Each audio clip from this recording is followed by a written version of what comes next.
Okay, we'll call this meeting to order. The Walpole Sewer and Water Commission. We're meeting at the R.J. Delaney Treatment Plant on Washington Street in Walpole, the hour being 6 o'clock p.m. We have a posted meeting and agenda, and we have a beginning time this evening at 6 o'clock to accommodate a possible reorganization of the commission. So I think that we have minutes. I guess we want to go over the minutes before we have the reorganization. Could I open this up to the commissioners? Is there any edits or changes, questions? Mr. Chairman, I didn't see any issue, and so I'll make a motion that we approve the minutes of May 12th. I second it. Okay, it's moved and seconded. All in favor? Aye. Aye. Opposed? I'll abstain, but I'll be counted with the majority. Okay. Yeah. So we have 401 on approval of minutes. Now we have on the table commission reorganization. We'll take up the chairmanship first. Is there any nominations for chairman? I nominate Dr. Hassenjagger. I'll second. Beautiful, thank you. Okay, any other nominations? There being none, we'll take a vote on that. All in favor? Aye. Opposed, abstained? 500. Thank you, gentlemen. Mr. Hamilton, Mr. Abbott, Mr. Mishra, and, We have clerk. yeah, we have to do the clerk, that's correct. Well, thank you for your vote on the chairmanship. You're welcome. Okay, now we'll open up nominations for the position of clerk. I nominate Commissioner Misra. Okay, I'll second. okay, it's moved and seconded. Any other nominations? No? Okay, moved and seconded, Pradeep Mishra for clerk. All in favor? Aye. Opposed? Abstain? 500. Thank you. Thank you. And we do have, I don't know, do you want to try to squeeze in your report, Steve, or you want to wait? I can get it done before the 6:15. Okay. Yeah, you got like It's only 6:03. almost 2 hours. Yeah, we have the According to that superintendent's clock. report that's on the table. It's presented at the meeting, not in the packet. Good evening. We last met May 12th. Since then, we had a call for event on May 19th. Everyone here was on the email chain. All 8 of our normal distribution samples came back positive for total coliform, negative for E. coli. The following day, we took our 24 combined repeat up and downstream repeat samples, all samples cleared. This triggered a level 2 assessment that we're currently underway, due June 18th. During this event, I was involved in numerous phone calls with the state. We weren't the only community to deal with this kind of widespread outbreak. Our lab, Rhode Island Analytical, there's also issues in towns like Hopedale, Blackstone, and some water suppliers, all on the same day at that lab. I talked to the lab director. There is an investigation ongoing with the lab that they will update us when it's finished. Since then, we've moved on to analytical balance in Lakeville. We've had 2 rounds of samplings come back, no issues so far. So I just want to update everyone on that situation. It's very highly unlikely for us to have a complete outbreak of coliform, and then 2 days later, 24 3-time-day samples all clean. That's reassuring. What is a level 2 assessment involved? I can share the report, but it's assessing every dynamic of how we pump the water, treat the water, our sampling locations, our storage tanks. It's a preset report by the state. You kind of just punch down the list. For example, me and Scott went through every well, went through every sampling site, every tank. They have a pre-populated list of, check for this, identify this, and what they're really doing is, making sure that nothing's getting missed, anything obvious, no mice living at the wells, no holes in the tank, things aren't being maintained, that things are going right. Thanks. Washington 5 well is back to service after pump repair. While we waited on this pump replacement, we went ahead and cleaned and developed the well. The well's back in service. I think we're going 200 gallons a minute right now with that well. That's our last well cleaning of this fiscal year. We're looking to get the next well cleaning out in July and keep on with our well cleaning program. The Ponset 2 submersible well, we shut it down due to low water levels and low pumping rates. The pumping level was getting less than 4 gallons over the intake, and it was also pumping less than 60 gallons a minute. In our eyes, it's not worth pumping anymore. The Ponset 1 turbine is still active with 100 gallons a minute and 10 feet of pumping level. We are doing a half system leak detection right now at the end of the fiscal year. Looking at mainly the southern and northern zones. So far, we found a few service leaks and some hydrant leaks. We've been addressing the issues as they come forward with the contractor. Last week, in the vicinity of 1000 West Street, we had a lateral crack in the main and a repair. Repaired that day. Just some recent pumping numbers.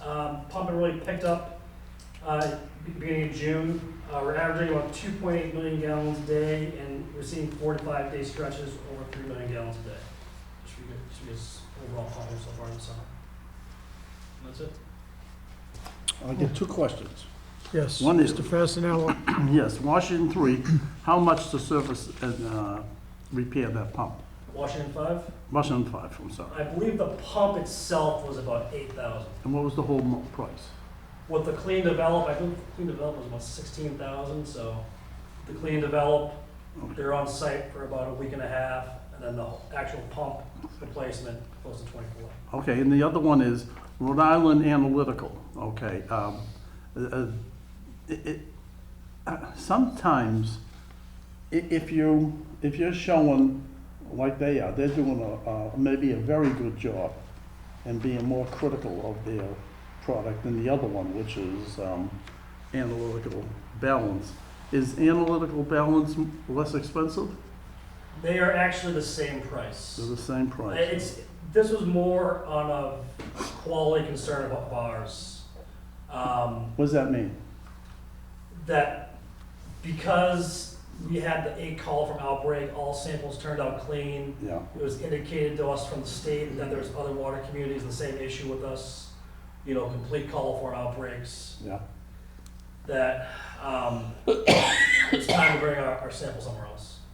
Yeah, but I'm thinking the other one, if they don't show anything, right?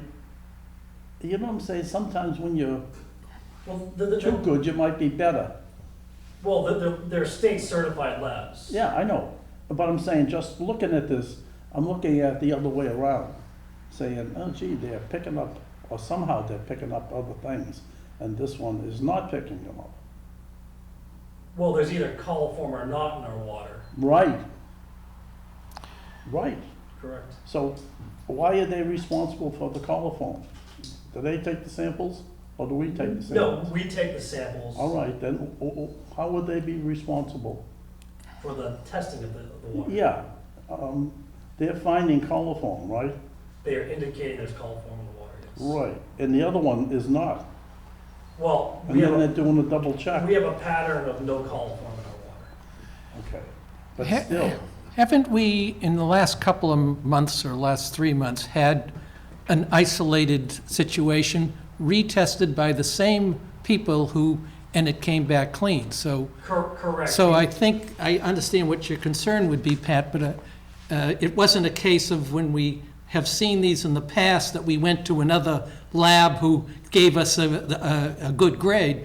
When we would go back to the same one, that originally found a problem, and it was only one or two collection sites, they turned out to be okay. So I'm comfortable that it's not a situation that you were bringing up as a possibility. Well, we got rid of Rhode Island once before, or maybe twice before, and we came back to them. How many times have we switched back and forth? Which is, I think is a good idea. Yeah, no, we never got rid of them before. Are you There sure? were other labs that we've gotten rid of. but, Is there a third lab I'm missing here? There was Granite State and there was one other one. And we've been with Rhode Island Analytical for several years, many, many years. It's been a transition in ownership, operations. Oh, really? Yeah, so the lab in itself is problematic. They've had chain of custody issues, they've had reporting issues, and it was just time for us to move on. Scott, Steve, and I convened and made the decision to ultimately move on from Rhode Island Analytical. Have other municipalities also had the same problem? Yes. Okay. That's just curious. Anybody else? Okay, thank you, Steve. Let's see, we're a little early. Is it okay to take Mr. American, Legacy Engineering? It's 6:11. Okay. Who's he choosing? Patrick, do you want to see the location of the aquifer? Yeah, 49. do we have it? He said Oh, he has it. You just want an overview of the project? Please, that would be good, Dan, thank you. Yeah, this is 49 Summer Street. This is an existing building. It's been there for many years, many, many years. The site has a parking lot in the front, existing commercial building with parking and storage area in the back. The applicant is proposing to add on 6,400 square feet to the back of the building in an area that's currently paved. So we're not disturbing any undisturbed areas. We're decreasing the amount of pavement, which is good. Adding some drainage features for the new addition. And that's about it. There's not a lot of changes proposed. We're in front of the planning board because the addition is large enough to require site plan review. What stuff is gonna be in the new area that they're putting in? What are they gonna store there or use? I don't think they have any specific tenants lined up, although I think there's one tenant in there that distributes wine. I think they might be taking some of that space. Is this warehousing or is this? It's a multi-tenant building, so Yeah. it's used, some people use it for warehousing and storage. There's a carpenter who has a space in there. You know, there's some office space in the front. You know, this is a critical area, so we have to be sure that Yep. there's no change of use. What's been going on at that site has basically been there for 20 plus years. And do they notify when there is a change of use, what they're doing? They would have to, if any changes or increases involved hazardous chemicals, yes, they have to notify. And there's a special permit in place for hazardous chemicals from when we did this Are there any- 20 years ago. Any hazard chemicals being used right now? Yeah, there's a special permit in place that specifies the quantities and the storage What is it? methodologies. Do you know what it is? It's stuff associated with landscape companies, fertilizers, Like pesticides? yeah, in the building, Covered? yeah, in the building. Covered? Well, the building's a cover. Do they have floor drains? Maybe. They have a floor drain that discharges to the town's sewer system. Okay. Could you show, the colorings are a little bit limited. The water's on the bottom there, right, the blue? The river, Yeah, the river's right the river there. runs along here like this. This part of the river is on our side, this part of the river is on our neighbor's side, and then it goes up and around that way. And the Rivers Act applies to that? Pardon? Does the Rivers Act apply to that? Yes. Okay. So there's an application in front of the Conservation Commission as well. And you done? Yeah, I'm done. The other, Pat was interested in that about the materials and protection, if there are any hazardous things would be within the aquifer area. When you're removing rail spur, Yes. do you have to test that for anything? Do any testing of the soils or anything of a rail line that is being removed? I mean, that's just a spur. Yeah, I don't think they will have to do any testing. Oh, they're basically just removing the rails back 100 feet or so. I mean, I don't really care other than the site plan. I would say if you're disturbing potential hazardous materials within the 200, within the riverfront, that would be something for the conservation, I guess. Sure, That would be, yes. but other than that, I don't have any. Yeah. Does And any, go ahead. How old is this spur? The spur? Oh, I don't know. I don't know when it was installed. There used to be a lumberyard there. Yeah. So I don't know if the spur was put in for the lumberyard or if it preceded that. I have no idea. It's disconnected now, as I understand it, from the main line. And so why are they moving it? Why is If it you just see taking- a satellite picture, you can It's see that there's, clearly, nothing has been Yeah. used on that rail No. spur for a No, I'm long, not, long. I'm Decades. not, I'm thinking about the creosote and the, Yeah, no, I understand, and- it's and just that it's, yeah, because they, It's- if it's an old one, they were using some really wild, preservatives in the, Well, the rails are embedded in asphalt. Bill? There's Go no timbers visible on the surface. They're all if they're there, they're underground. which So they're gonna, Just- in the footprint of the building, they're just gonna remove that, and they'll dispose it of, And they're gonna get rid, well, you said they're gonna move these, they'll they're gonna remove, keep the spur, right? they're gonna keep the section of the spur that is in areas that are not working in, Okay. Why? because there's no reason to take it out at this point. You just be tearing up pavement and making a mess that they don't need to make right now, So why are they taking out any of it? because the building's going on top of it. So they're taking out the section where the addition will go. It's kind of hard for, the bright yellow is the new part, This is right? the addition Yeah. right here. So that stretch That's, is where it'll come up. okay, Yes. everybody good? Bill? The last time that was used was for a circus at the stadium. And the train had cars full of all kinds of animals. But that Really? was probably in the late 80s. No kidding.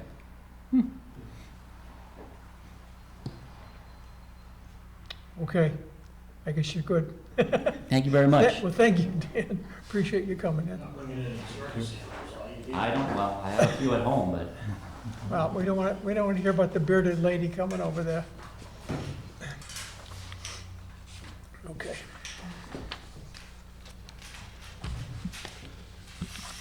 So now, we have, well, we got 7:30, there's something coming up. 6:18. What can we do? Want to have a, I think this, go to discussions, Wanna summer go- meeting yeah. schedule. summer meeting schedule, or you want to go to court? Summer meeting schedule. Summer meeting schedule. The schedules and then we can all Okay. So I just want to make you aware that the next meeting is scheduled June 23rd, followed by September 28th, followed by August 18th. Also just want to make you aware that I will actually be on vacation the 23rd. Terry will be here if there's agenda items you guys wish to hold the meetings. I won't be here in July. Okay. So I just want to get those dates in front of you guys before the summer really kicks off and everyone's aware of the schedule. But Terry will be available for that meeting on the 23rd if you guys wish to. Okay, any issues on that? So what are the dates gonna be now? What are they gonna be for June? So the next scheduled meeting is June 23rd, I'll hit the 23rd. And what about July? 28th, 28th. Okay, August 18th. well, I'll be back. I won't be here for August 18th. Okay. I might be able to make it, I might. You all set? Yeah. Okay. All right, then we can maybe move down to, we want to do correspondence, Bill? Or you want to, let's see. Just the revenue that went Yep. through the end of April. Terry, I sent you the ones for May. Did we, We are they in, they're in the, Yeah, we got them in the back. oh, yeah, The late mailing. yeah. So, I mean, the only thing that you would look at, if I can find it here on the, here they are. If you look at the usage charges in May, it was like 287,000.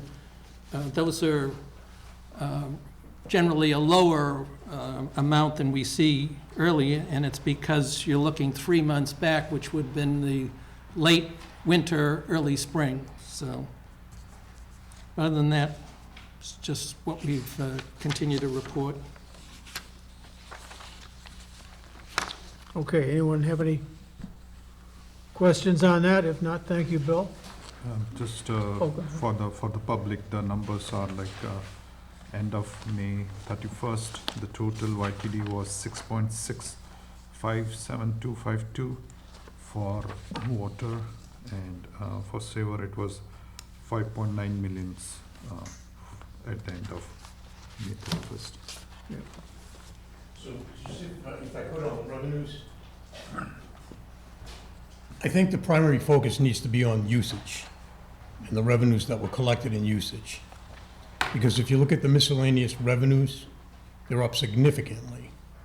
And that's interest that you gain from investments, late charges and things like that. That's not a guarantee. That's not something that's recurring revenue. It's not something you really should depend upon. So you need to focus on what you've collected through usage. What year is Jarvis finished paying off that mortgage? It's like another 12 years, I think. Is it? It is definitely beyond fiscal year FY '30. That I We can, took a 30-year mortgage, another 20? It may have been 20. I'm not sure, Patrick, I can find that I out. thought it was like 2 more years or something. But again, I know that, you know, Pradeep and you guys, you look at the bottom line revenues that have been taken in to date, and you can't really count on that miscellaneous revenue. No, we also looked at the pump numbers, that's why we Right. asked both here. So No, I understand, but so I just, yeah, so the pump numbers and revenue. yeah, I guess my numbers. point is just don't be reliant upon those That's correct. miscellaneous revenues, Yeah, because they may not always be there. and we know that billings are not regular, they are running behind 90 plus 30, so we're always looking back into Connection winter numbers, fees are, connection, yeah, that's always a wild card. that's correct. So, the other thing,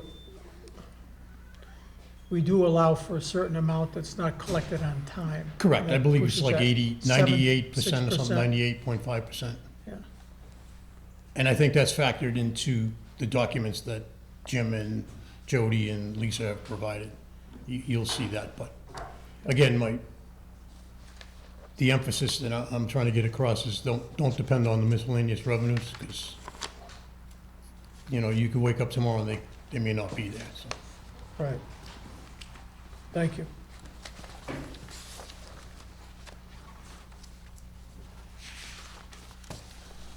Okay. I keep looking at the clock. We have 6 minutes. Okay. You can do it. The meeting isn't until 6:30, right, to start talking about future charges?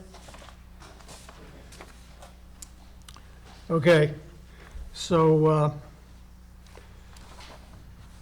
let's see. We were in if you want, we discussion. did get the pumping Yeah, the information. Yeah, why don't you go through? That just arrived, I believe, today. And as you can see, the first, I guess, 4 out of the 5 months, we were below the historical, but based on what Steve reported in his status report, June looks like it's definitely going to be higher than historical. As you can see, the red numbers, they seem to run in blocks, just as the black ones, so.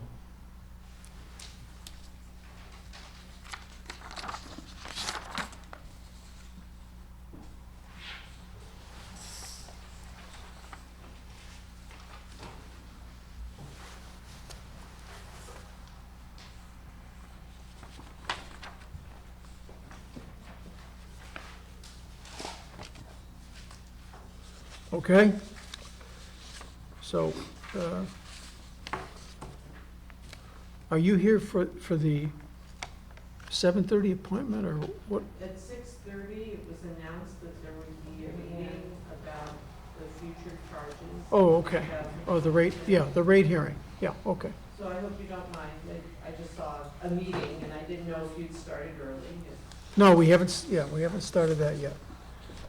Since it's advertised, we will have to wait until 6:30 before we can. So you want to talk about the MWRA water connection? Yeah, do you want to talk about MWRA a little bit? Sure, that'd be good.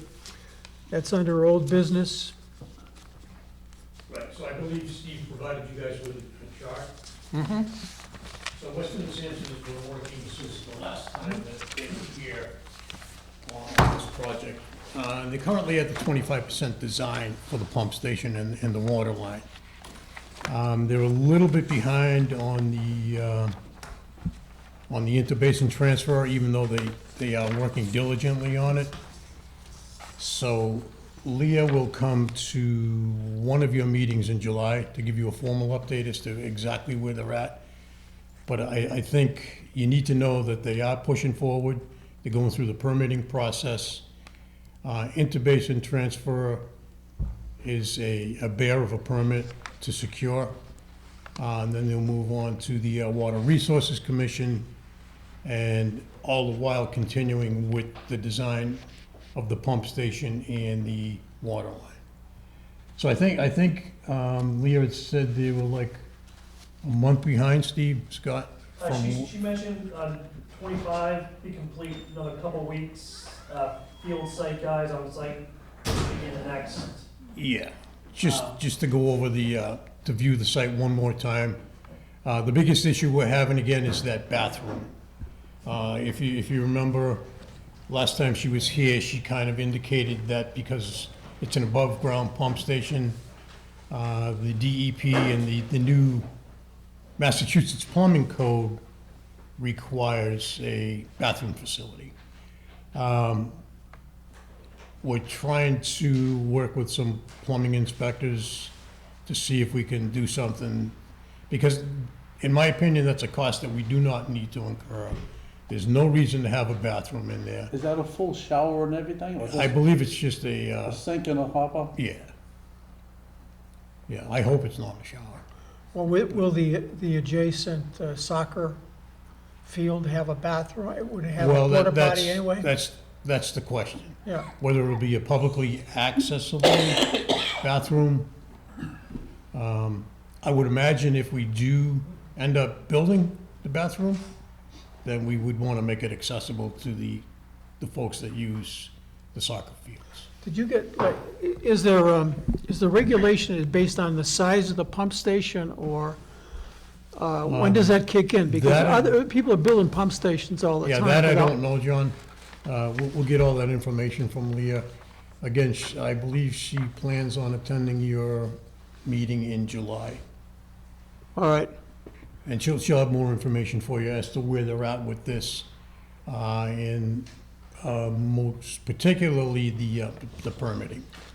The design of the pump station, the design of the water line, very simple process. It can go from 25% to 50% really quick. They're modeling the pump station around the one that's in Sharon, on the Union Street, on the Norwood line. So I would imagine they have a lot of what they already need to do that. It's just a matter of the piping configuration, sizing of pumps, metering, and things along those lines. The building structure itself is very simple. Not a lot that needs to go into that. Again, the biggest focus with this project is gonna be the permitting. and ultimately the financing. Now, Weston and Sampson designed that building for Sharon Correct. as well. And there is no bathroom in that one. I don't believe there is. Okay. All right, well, question her. That's good. Yeah, so she'll be here for the next meeting. When did you say it is? In July? July 28th. So I'll get a message to her tomorrow and have her attend in person. Okay, good. Thank you, Rick. Next comment? Sure, I guess we're getting ready to start. 30 seconds. My name's Lucy McNamara, 16 Clear Pond Drive in Walpole. I'm also RTM for Precinct 6. At a recent meeting of the Selectmen with the Council on Aging, the subject of MWRA came up, and everyone present was surprised that the subject of MWRA came up. So when was this voted for at town meeting? Well, the topic's been on the table for about 6.5 years. Okay, It's nothing new. The evolution, if you're interested, is that the commission came up with the idea that we may need additional water sources as a number of our wells are on their downside of their curve. They're getting older, they're depleting, they're gonna run out of water, eventually no longer be viable. So we're looking for new sources, and there was an opportunity with the MWRA to get a supplemental hookup. Our neighbor Sharon did that not too long ago, but for emergency purposes. So after consultancy, we were advised that a supplemental connection that had the capacity of 1 million gallons a day would be a good insurance policy for Walpole in case there was any well contaminations or so forth. And it would be forever. And the water from the MWRA is the best water in North America. for So- sure. I used to live in western New England, so Okay. I'm aware of that. So Yeah. I've actually seen the Quabbin Reservoir. May So- I ask, how are you getting the funding for the plans and the consultancy that's going on right now? That I hear that we're 25% along in developing the plans. Where's the money The coming town meeting from? approved that. And that was at May 5th? No, this was back, what, It was FY fall 23. yeah, it's like a couple of years ago. Okay, so this wasn't the most recent meeting. No, That's no. what I wanted to clarify. No. I appreciate your time and Oh. the clarification. You'll be hearing more from us at the next town meeting. Okay, Give you an update. thank you. Thank you for coming in. Okay, you're all set. All right, we're ready for the discussion for the rate hearing, We have to open the meeting for. and we'll open the meeting. All the commissioners are here, Make a motion, we open our rate hearing. okay? I second that. Moved and seconded that we open the hearing. Aye. Aye. Aye. Aye. Okay. 500. So, we want to go through, you want to have a presentation of any type, or you just want us to go through the Well, memo? one of the most important things that Yeah, I was concerned about is that we've kept all the tiers at or below 2.5. right. So, and that's a very good thing to see. We know that the people of the Commonwealth would like to have their taxes only go up 2.5% every year.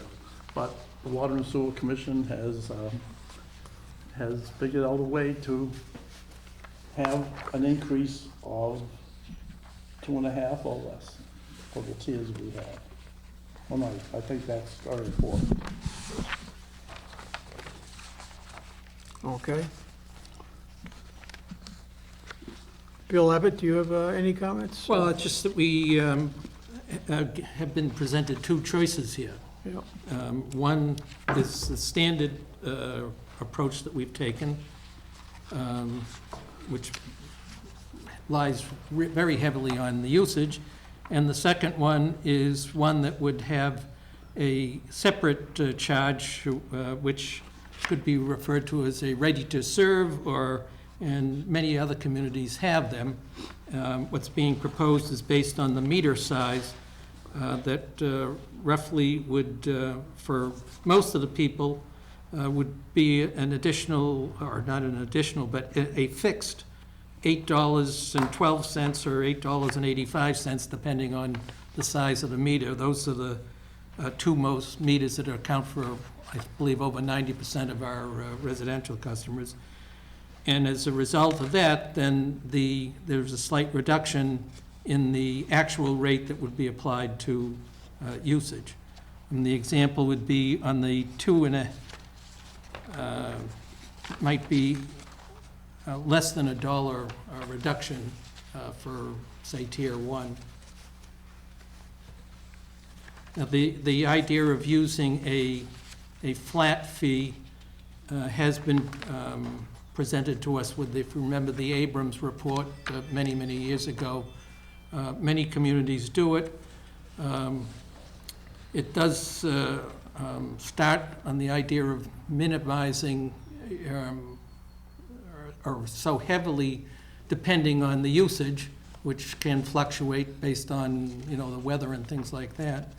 The other thing is we have talked about, if we're connected to the MWRA, paying the amount that Norwood's going to require to upgrade their system. We'd also have already discussed the idea of having a flat fee that would be applied on each water bill to pay what Norwood would be looking for. So we have two choices. Any thoughts about that, Pradeep? Bill? Yeah, you I would like to move to continue this hearing for a time certain, maybe our next meeting, because I have a concern, and I want to talk the concern over with the commissioners before I vote on the rates. Could we hear what your concern is, just? Yes, the DEP has no record of our water resource protection overlay district. The only person I can find that has a record that shows that we were approved by the Secretary of Environmental Engineer and DEP when we adopted the Water Resource Protection Overlay District.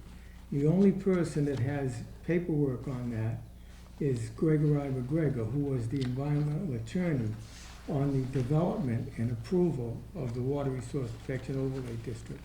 And I would want to have him, because DEP has told me that they can't find the Water Resource Protection Overlay District that was approved by the Secretary of Environmental Affairs and DEP.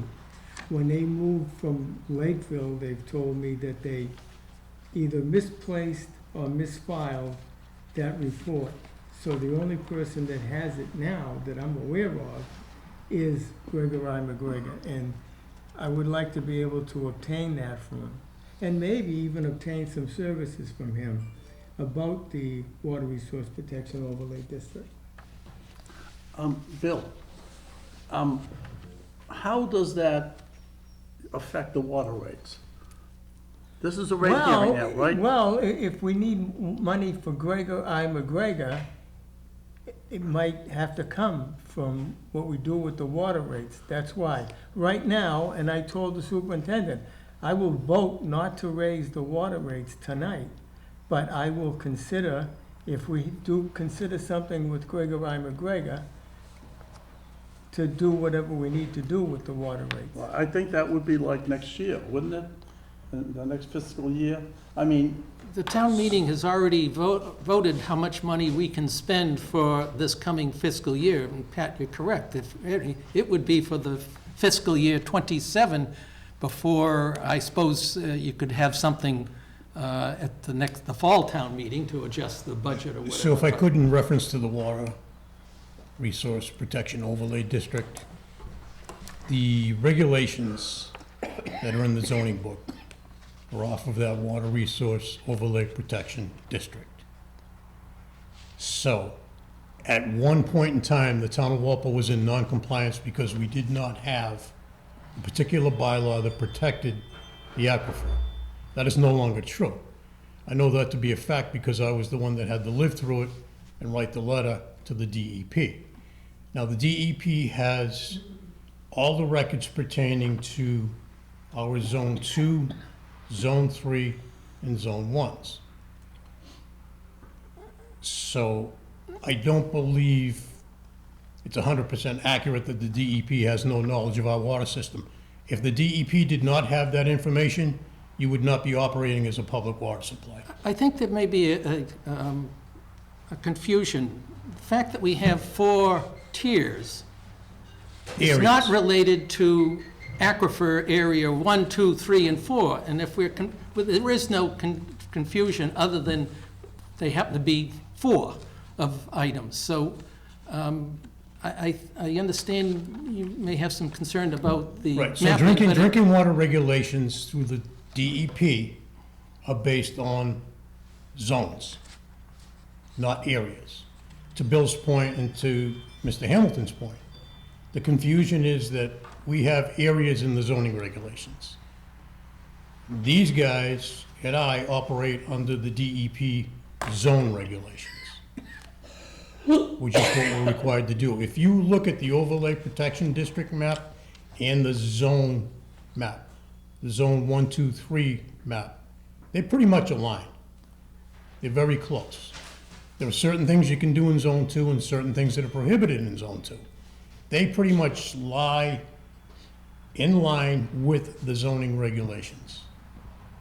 Mr. Chairman, we're getting way off topic. And the Yeah, rates, this is a rate hearing, this has got totally nothing to Right. do with. Right. and when I first started, I'm thinking, oh, wait a minute, is it confusion because we got 4 areas in our overlay district which happen to be the same number of tiers, but it's, With all due respect, this is a debate for another forum. yes. You're right. Okay, But it should be addressed, because it's a valid point. So we have 2 Zone 2s, Area 3 and Area 2. No. But We have one zone 2. Again, we can't Mr. debate Chairman- this now, we're here for a rate. Yeah. This is- Yeah, we- If you come in tomorrow, I'll show you the zone 2. The zone 2 map has been adopted and signed by the Department of Environmental Protection. It's right there. It's So one of can we, these can we maps. park this for the, Those are your area, those are areas, your aquifer areas right there. yeah, can we park this for the next meeting? Mr. Yes. Commissioner? sure. We can put that on the agenda. We'll put this on the agenda for the next meeting. Oh, okay, yeah. let's get back to the rate for a minute. Are we gonna raise any other rates? Are we gonna change any other rates besides the fee schedule? Right. Are we gonna change the fee schedule? Typically, you guys go through the fee schedule. Depending on some concerns that I believe you have, Commissioner Fasenello, I do. I don't think there's any reason to adjust any of those fees. I think the Okay. fees are pretty much in line. Well, there is one that needs to be adjusted. Okay? That's up to the And we can board. talk about that when we get to it. Mr. Chairman, I have a question. It has been proposed tier 1, 1.75%, tier 2, 2%, 2.25%, and 2.5%. Does that, I'll make it back to the administration, maybe you, Jim, would that apply regardless of whether we went with the option 1 of the water rate proposal or the second one where it's a flat? We'd be using the same increases? But they're two different, Well, I understand that the rates are, but would we be applying, 1% increase to, or 1.75%, 2, and but the whatever? page, No. what we got No. is two different, yeah. So what No. I have proposed here is, at your request, the proposal that was provided to you back in January, which is the different rates, and at the residential one, it's a 2, 4.15, 4.15. And then at the recent one that I updated May 29th, it was 1.75, 2, 2.25, and 2.5. And then the per quarter meter fee, which I think Rick or you might have referenced at $8.12. Right.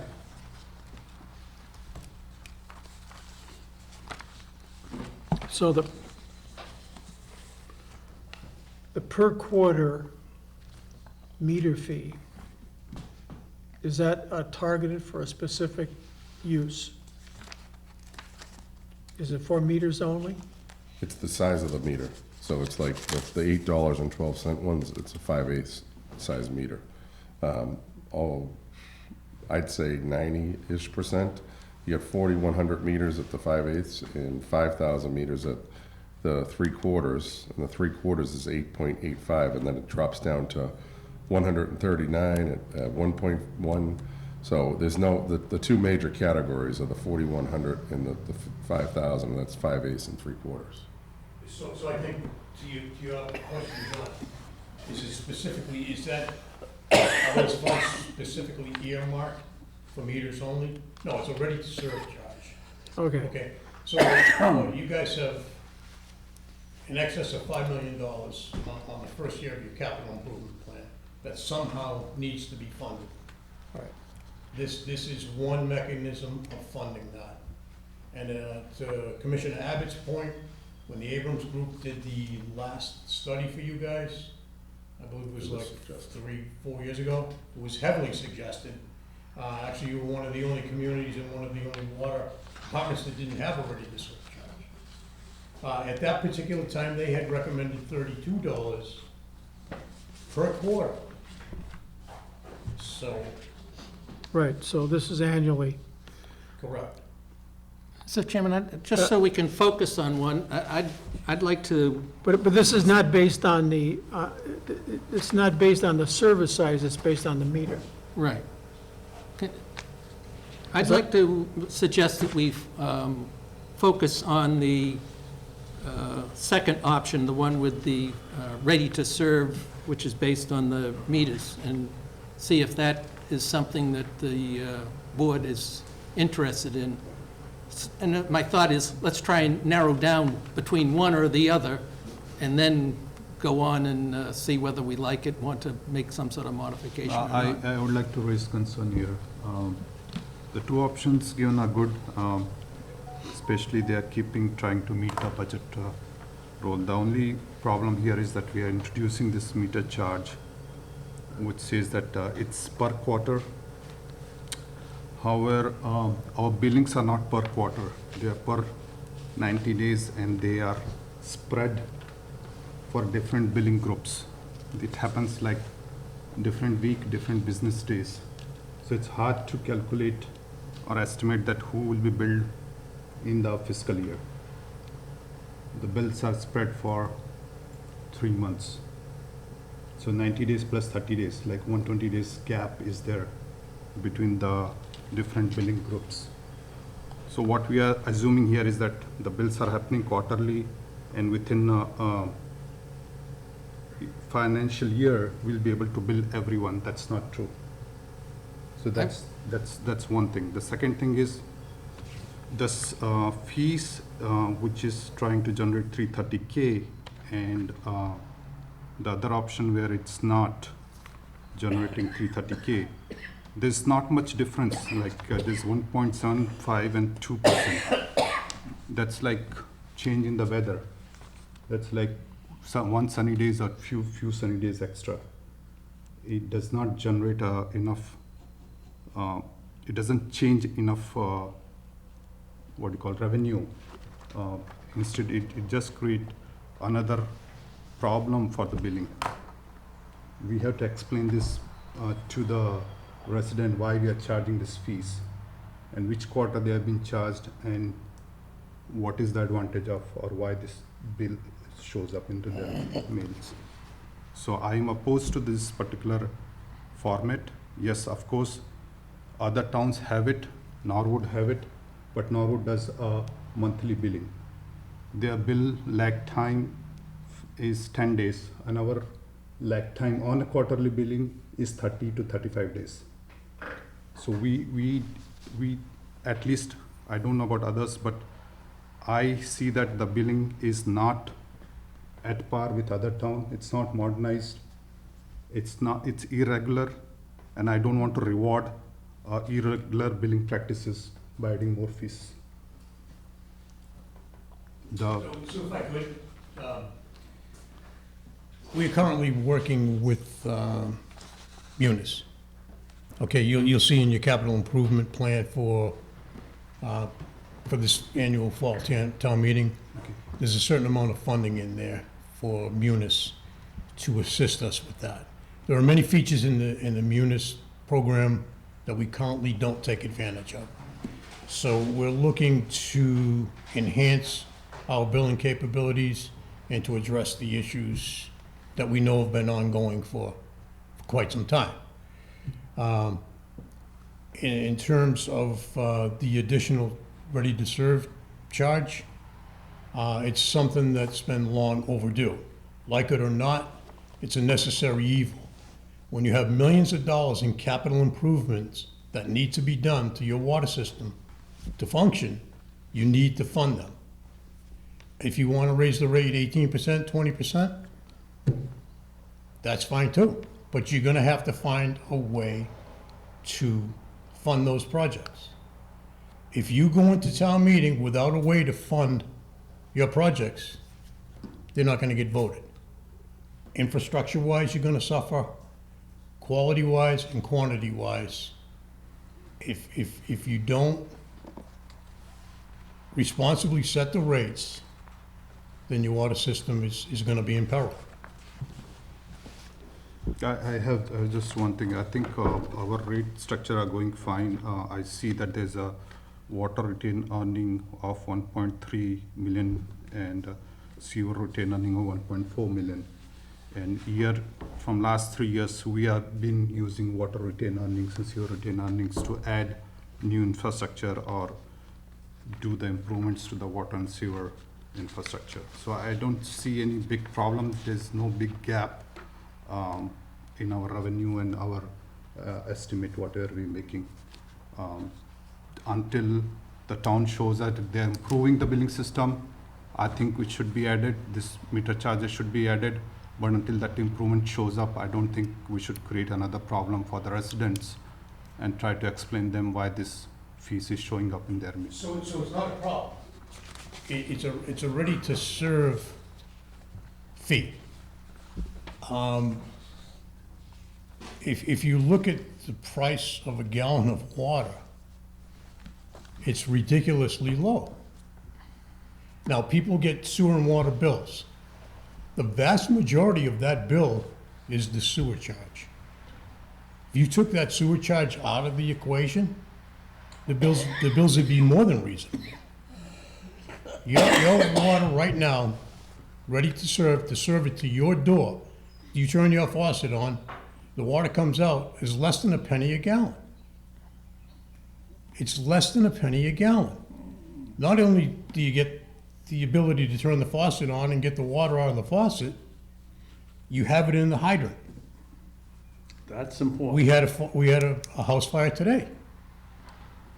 Absent hydrants, there's more to it than just taking a shower and drinking the water. People don't realize what goes into the operation, maintenance, and construction of a water system. It's not, it's not as easy as a lot of people think it is. And along with those, the features of a water system come costs. This is just one cost, and I believe that $8 a quarter is more than reasonable. So, Bill Abbott. Just a couple of things.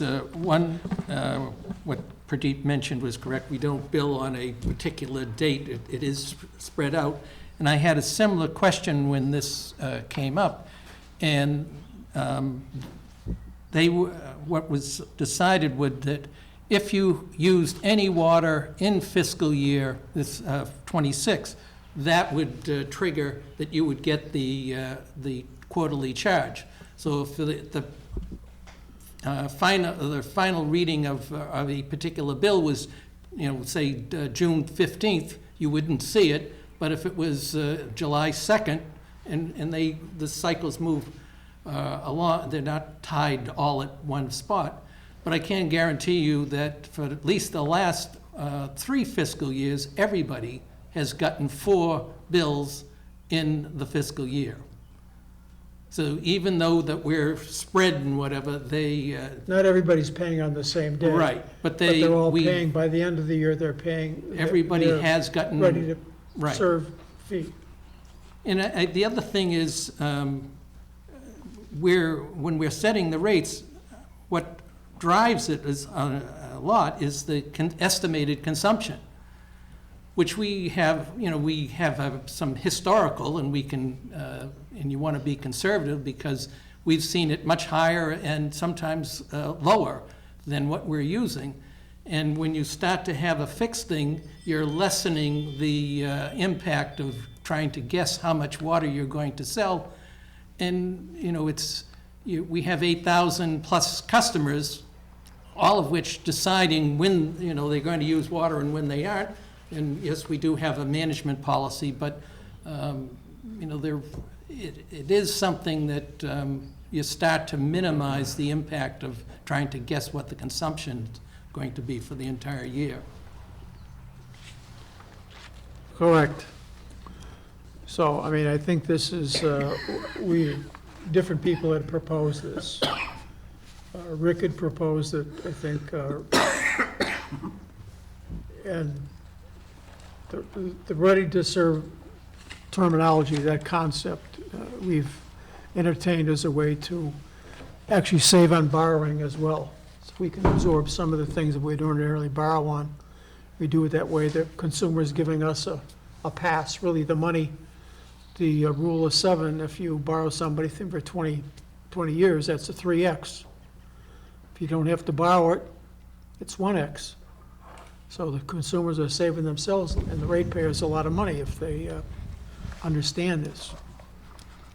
So, I'm favorably, I think we have to get this started, and we have projects that we want to do, and we'd like to be able to bundle some of those expenditures and to be paid by this methodology. So I would support that as an alternative to get this started, and I think people will pay, over the cycle of a year, they'll all pay the same. It may be cumbersome, as Pradeep says, with the bookkeeping on all this, and having people think they're on a level playing field or whatever, but at the end of the day, it's all the same. So if I could just add one more thing, Mr. Chairman.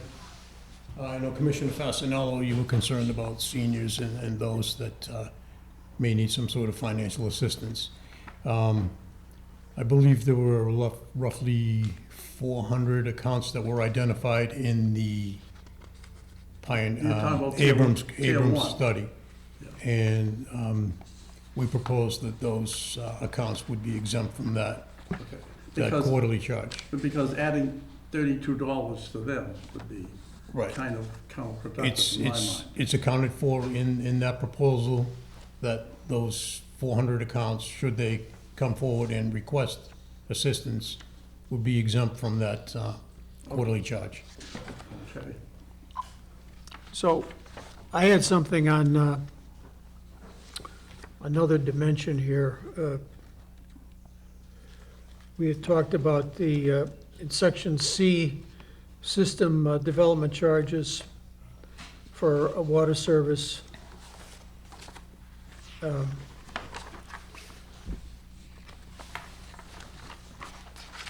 Where does this come up? There's like 1.5 inch, 2 inch, 3 inch, and 4 inch.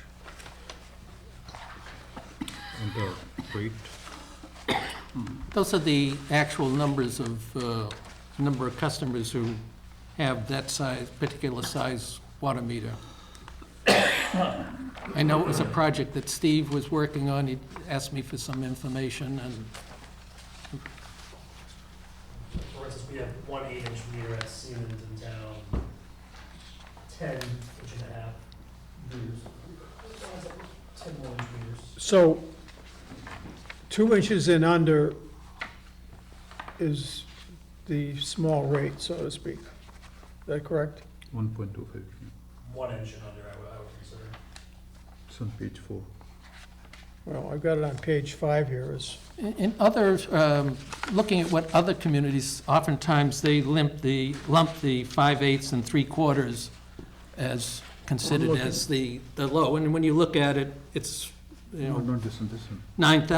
9,000 out of, yeah. you know, it's like 95% of our users are on those two small meters, Well, so. there's a big difference between a, Oh, yeah, no, I'm 5/8 just saying that a lot of places, they just lump them together Is in this that much, you're, and then what you're finding figure is out that this one. residents, if you picked 100 of them, You you'd say- rarely find you say- anything other than a 5/8 or a 3/4. that's where the revenue was generated. Yeah.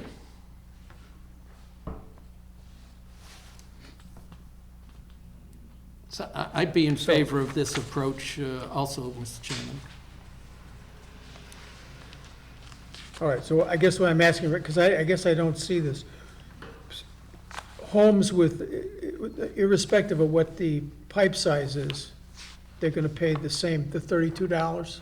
Correct, it's based on meter size. Yeah. All No, right, so that has no, it nothing isn't to, based on meter size. No, you just said, It's based on is the meter third, is a 5/8 gonna be the same meter charge as a 3/4? No, 3/4 slightly higher, Okay. pennies higher. That's well, where is that? I'm looking for, It's right on this. In the page, Yeah. I'm looking at the rates 1.85. themselves, I'm not looking at the Yeah. worksheet. Yeah. if you look at the. So rate, the it- first Make it is real big without spell. the, at a 3/4, they'd the end up second one with is- this is the rate. $32.48 for a 3/4, for a 5/8 meter. This one is with the. We also got them blown up on the screen. Yeah, That's easy to read. yeah. Yeah, the problem with that is, you,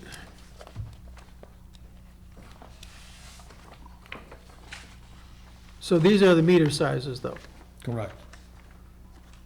So what do we, and the meter size corresponds on the far right. The amount of meters in the system. No, in this diagram here, It's better to see it right here, Mr. Chairman.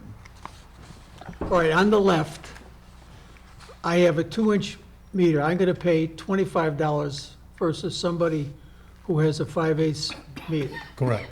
Why is that? Because the capacity of that meter will pass more water. So the ready-to-serve charge should be significantly higher. Because you're taking more water, there's more infrastructure that's needed to get that water to you. And they're actually, Well, they cost well, more. hold on, the original rationale was that heavy users were commercial or business users, they weren't That's the consumers. two-inch meters, commercial.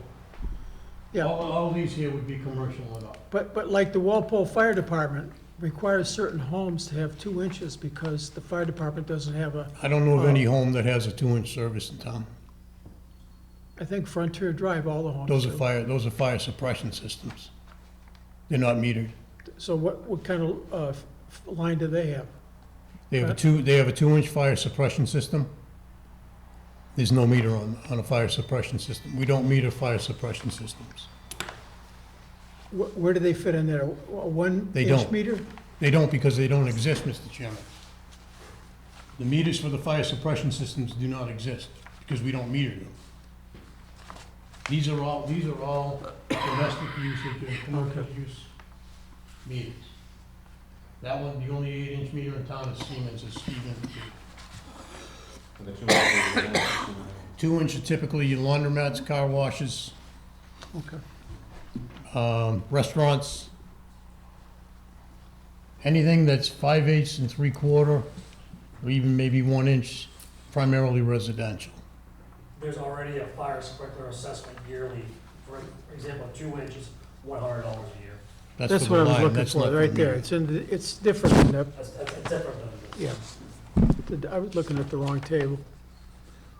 If you wanted to Sorry. lump the 3/4 and 5/8 together, my arithmetic would show that it would be $8.52.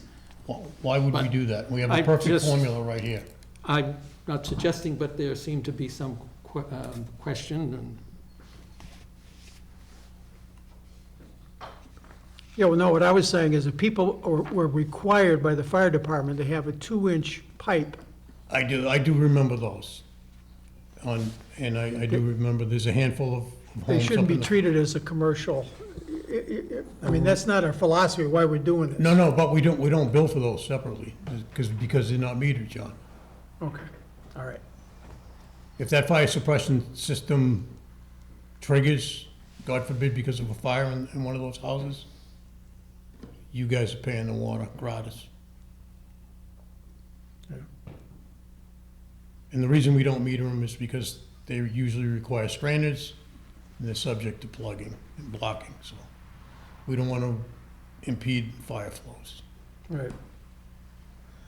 Well, it's a lot of debate about, oh, here we have, go ahead. More like a summary. So calculation is that if you have this fee, it'll be around an extra $360,000 a year collected, which to me means you're not going back to the town meeting to change your budget because you just had an increase of $360,000 of collection in a calendar year if you go by this fee set up right now. It's more than that, actually. Well, I just totaled, it was, I believe, we'll use your number, 360, but the usage rate is going to be less. Right. So it's not like there'll be an extra $360,000. It's just now part of that, the total, part of the total, instead of being, 98% coming from usage, it might be 95% coming from usage, and the missing part is the flat, ready-to-charge fee. So in other words, if you looked at the fees that are proposed tonight, your income for the year would be less than fiscal year 2025? No. Okay, so there is an increase. There'd be an increase on, regardless of which, whether we did the flat, the rates the way we've done them in the past, or with this ready-to-charge. You have to come up with the amount that town meeting has appropriated. Okay, thank you. It's related to capital budgeting. We're talking about a fixed cost curve, or a fixed cost curve versus the variable cost, the production costs of water, for example. So this helps us, infrastructure is a fixed cost, the capital Right. cost. Right, So it comes in blocks. So we're having you pay that part as opposed to borrow it. Because when you borrow it at 4%, 6%, over 20 years, you pay at least 3 times that Right. amount. If you Right. pay it annually, you're paying a third less totally over the life cycle of that improvement to the system. So Okay. we're saving the town money and the ratepayers in the long run. And we're just shifting some of your expense to a fixed number, a ready-to-serve number, then all being a variable function of utilization. I'm getting the program. Thank you. appreciate Well, thanks for your insight. Okay, is there anything else that Mr. Johnson or Mr. Mattson that you'd like to point out to the commission about the structure or your concerns or Other than we've put a lot of time and effort into that, a lot of research, and I truly believe that option is the best. Well, I commend you for doing that, because I know it is a lot to get that, We took the input from the commission. Prepared. Tried to find the happy medium here. yeah, no. Sounds good. Anything else? Where are we doing the rate, still the Yeah. rate hearing? Yes. Oh, here is if you look at the rate hearing, the rate schedule right now, you see that inflow and infiltration is 2.3. So can we wait till we get the sewer for that, with all due respect? I understand where you're going, Yes. but right now we're on the water rate. If we could just wait until we get the Well, sewer for that's what that. I just asked them. Oh, okay. So what is it? Ionize and sewer, right? Well, it's in the rate hearing. Yeah. Right, but We're just gonna we'll get through finish the up the water water. process first. Is there any other issues on the water component? We probably should vote for these separately? Yeah. Mr. Hamilton? Mr. Chairman, I would like to make a motion to reconsider the vote for chairman. Okay. Is there a second? Well, No second? No second. Okay. If we're ready to, based on our discussion, take a position on the water rates, then I'll make a motion that we take as what's been proposed with the ready-to-serve option. Okay. Is there a second? There is, but I'll second it, but just a question for the DPW manager.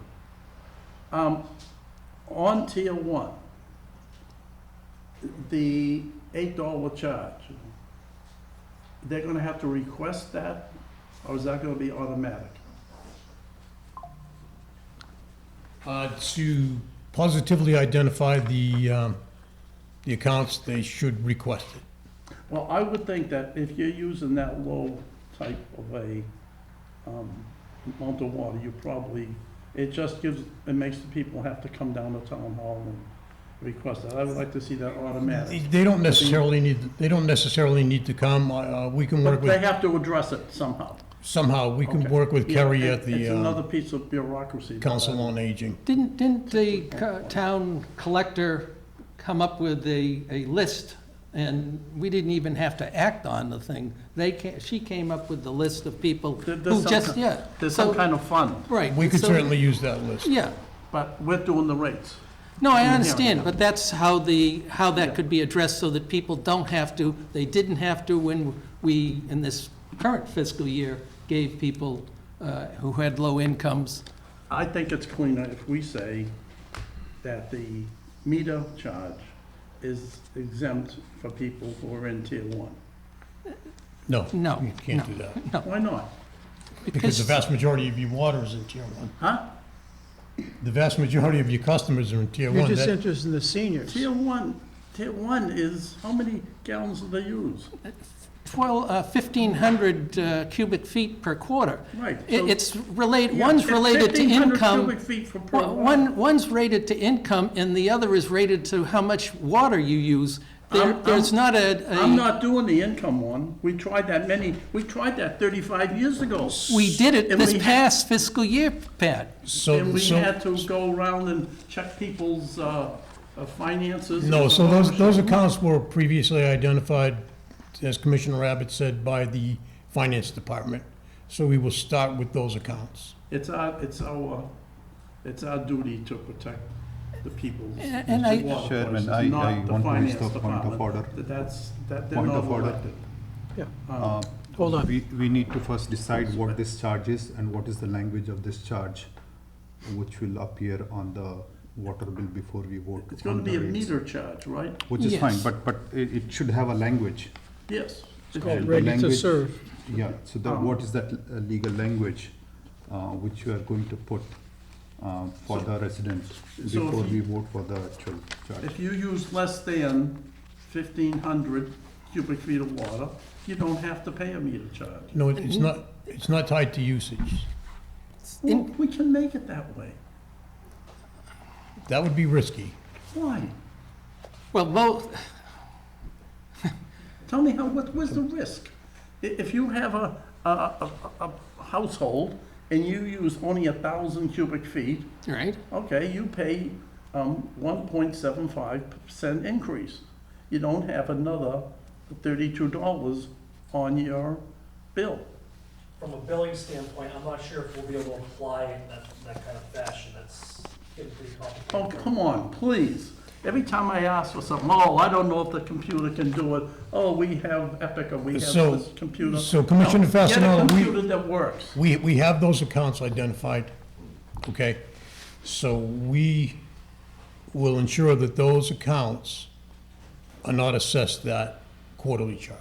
If I could just amend my motion, would be to go with the flat rate, not the ready-to-serve rate. You're talking with- about the meter charge. Yes, with the exception that the low-income person Not low income. We're not gonna look at people's, that has been tax returns. identified by the collector's No, office as no, they no. have. Collector's no, office. if they It's use the Board of less than Assessors. 15. So it's the list that's been With it identified from the by assessor's Board of office, Assessors. anyways, No, if through, they use less than 15,000 cubic feet, they don't have to pay the meter So the charge. same person, if you make $1 million, or if you make If you make $8 million $20,000 a year. It doesn't- Right. So it's, And they you're only saying- use, less than 1,500 cubic feet, and you're making $8 million, yeah, you get away with paying you're exempt from the $32. Mr. Chairman, I was going to, on amending my motion, would be that those that qualify from the assessors program of being lower income, their meter charge would be waived, which would be that roughly we've estimated around 400 customers. I don't So know if we even here's- have authority to do that. We can't tell other parts of the town government they're gonna do something. They're not going to, we're going to. No, we are going to, by saying that if you use less than 1,500 gallon, cubic feet of water, you won't have to pay the 32 So extra then what you're bucks. saying is just delete this whole category then, right? Right, yeah. So that throws the bottom number Well, to completely off. reassess all the rates. What are you talking about? So you're saying there's five- $8.12. There's 500 people. Well, there's not, 400, there's right? 40, there's Who have 4,100. lower income, not 400 people that are in tier one. I could tell you, that's not even close. Okay, how many people who only use tier one? 44% of the people are in tier one, Yeah, and so those are the people who should not have to pay. even a though meter fee. you're one thing, you're giving a financial thing We're still up here. based on usage, which you're mixing Yes, I apples and am. oranges. That's exactly what I'm doing. Yes. If you don't use the water, you don't pay. That's true. The usage part, you don't use as much water, you are charged less. Right, but you can't keep putting these other charges on. And it's not for for- everyone. and don't If your forget- concern is, If you're only using 1,500, $32 is a bigger percent than the guy who's using 80 million gallons. Let me That's just true. add something Pradeep came up with here. This is what Norwood says. They call it a minimum charge. The meter charge is a fixed charge applied to, additionally to, and regardless of the amount of usage. The charge covers costs of installing, maintaining, and replacing water meters and associated automatic reading systems, and on from there, but it's got the same, they get $6.87 a month. A month, Yeah, which is like $80 and something, not 32. Again, it's reducing, Patrick, the people in tier one are getting their rates reduced to half a cent a gallon, or half a cent. So they're not paying more, they're paying less. The 32 fixed isn't affecting them negatively. If you're paying an extra $32 because of a meter charge, or whatever you want to call it, you're paying more. So There's no free lunch. as part of the input that Jim alluded to previously, that we took everything that all the commissioners, the concerns that all the commissioners had. And one of yours, Commissioner Fasenello, was protection of the seniors and those that are less fortunate that need some sort of assistance. That was taken into account with the 400 accounts. There are 400 accounts that have been identified. The whole point of not identifying people We're not- by their finances, we've been through this before you even were born, probably. Way back, we went through this whole thing, we said we're gonna, and it got crazy where we're saying, oh, you have to show us your IRS return statement, you have to show us some other stuff, you have to show that you're getting aid from the state, or, it was intrusive. That's a program that's currently in place with the Board of Assessors. I don't want it to be intrusive, I want it to be It's- based on the It's amount of water. it's not you intrusive use. at all. and that's why when we were talking about this, we said we do not want us get it. If somebody's already doing it, the assessors, we will use their information. I don't like that either, I don't like them doing it. Well, that's. But we could suspend that component and take it up later, but just All right. approve the general We rate can- structure. We can hold that out. Yeah, And if we're gonna hold that out, let's hold out the I too, because that's gonna okay, come to so I'll second your motion, Mr. Abbott. Okay. Okay. So it's moved and seconded. We'll go with the ready-to-serve rate. All in favor? I, Aye. No. No, No, Okay. and my our paperwork. option then, seeing that there is not there, we do have to set the rates, otherwise we will not be able to fund the operation, would be to use the approach that we've taken in the George past. said we'll come back at a date certain, because Commissioner Hamilton would like that too. But he, I'll make that motion again. Okay, no, wait, I think it's gonna be, I think that's gonna happen if we come back. Right? Yeah. I No, I just think want to there's- remind the group that when you remove this fee here, you reduce your income by around $160,000 to $200,000 a year. That's not true, no. no, If you take this and multiply it by that times 4, you come out. You're not looking at the right numbers. The numbers are there, so the total number will be I 135,000. apologize. Yeah, I thought that 135,000. this was accurate.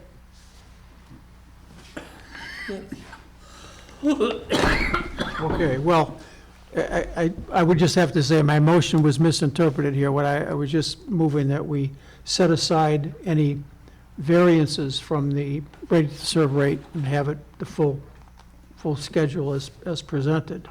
I wasn't suggesting that we're going to take up a big part of our rate hearing at another date. So, Well, it won't be a big part, it'll only be a couple of things. Mr. Hamilton has some stuff, I have some stuff. Pradeep, you have some things? No, I think we have given two options here. It's not that, this was the only option. While I do support ready-to-serve charge, but the billing should be first fixed. The billing should be fixed to either, proper quarterly or proper monthly billing. No, I fully understand your concern, Pradeep, I do. And we're doing everything we possibly can to get to that end. How many years is what it does gonna that mean? take you to get there? It's a work in progress. It's not as easy as you think it is. I don't Okay, think it's it's- easy for you to sit here and criticize, okay? No. When you don't actually know No, what goes into listen, the operation. I'm elected by the people to be Yeah? doing what I'm doing right now, okay? Okay, So don't think that I'm making this up or being, just, so if you're elected by the people to serve the people, then you should be fiscally responsible and set the rates accordingly to fund the capital improvement projects You that you are. have coming up. you are absolutely correct. Don't forget, Mr. we Chairman, make when you policy. get a chance. You folks have the money. You folks get paid. We're volunteers, okay? I know, I've heard that a million times. Well, that's Okay. that's true, isn't it? Okay. back to order, please. Mr. Hamilton, excuse me, Mr. Abbott. yes, Pradeep, I understand your concern. One of the things that we are taking a step towards getting closer to a monthly billing is by replacing the water meters that we have. And when I talk to the people in the office, it takes them 30 days to get a bill out because we're chasing missed readings and issues like that we're not seeing with the new meters. And that coupled with the change of getting a new version of the Munis billing system will allow us to get there a lot quicker. So, I understand what you're looking for. I'm thinking that I'd like you to go with the ready-to-serve. It sounds like you're in favor of that, but they are definitely working on addressing being able to get towards a more regular billing system that I think you'd find acceptable. You're calling it ready to serve, but basically, Well, a it's a meter meter charge, fee. whatever. Meter fee, Yeah, for it's a Pat's meter fee. purposes. You're charging people some way to get extra money. No. No, if we It's lower for the a fixed rates- cost that we are incurring, and it's the most economical way to cover those costs.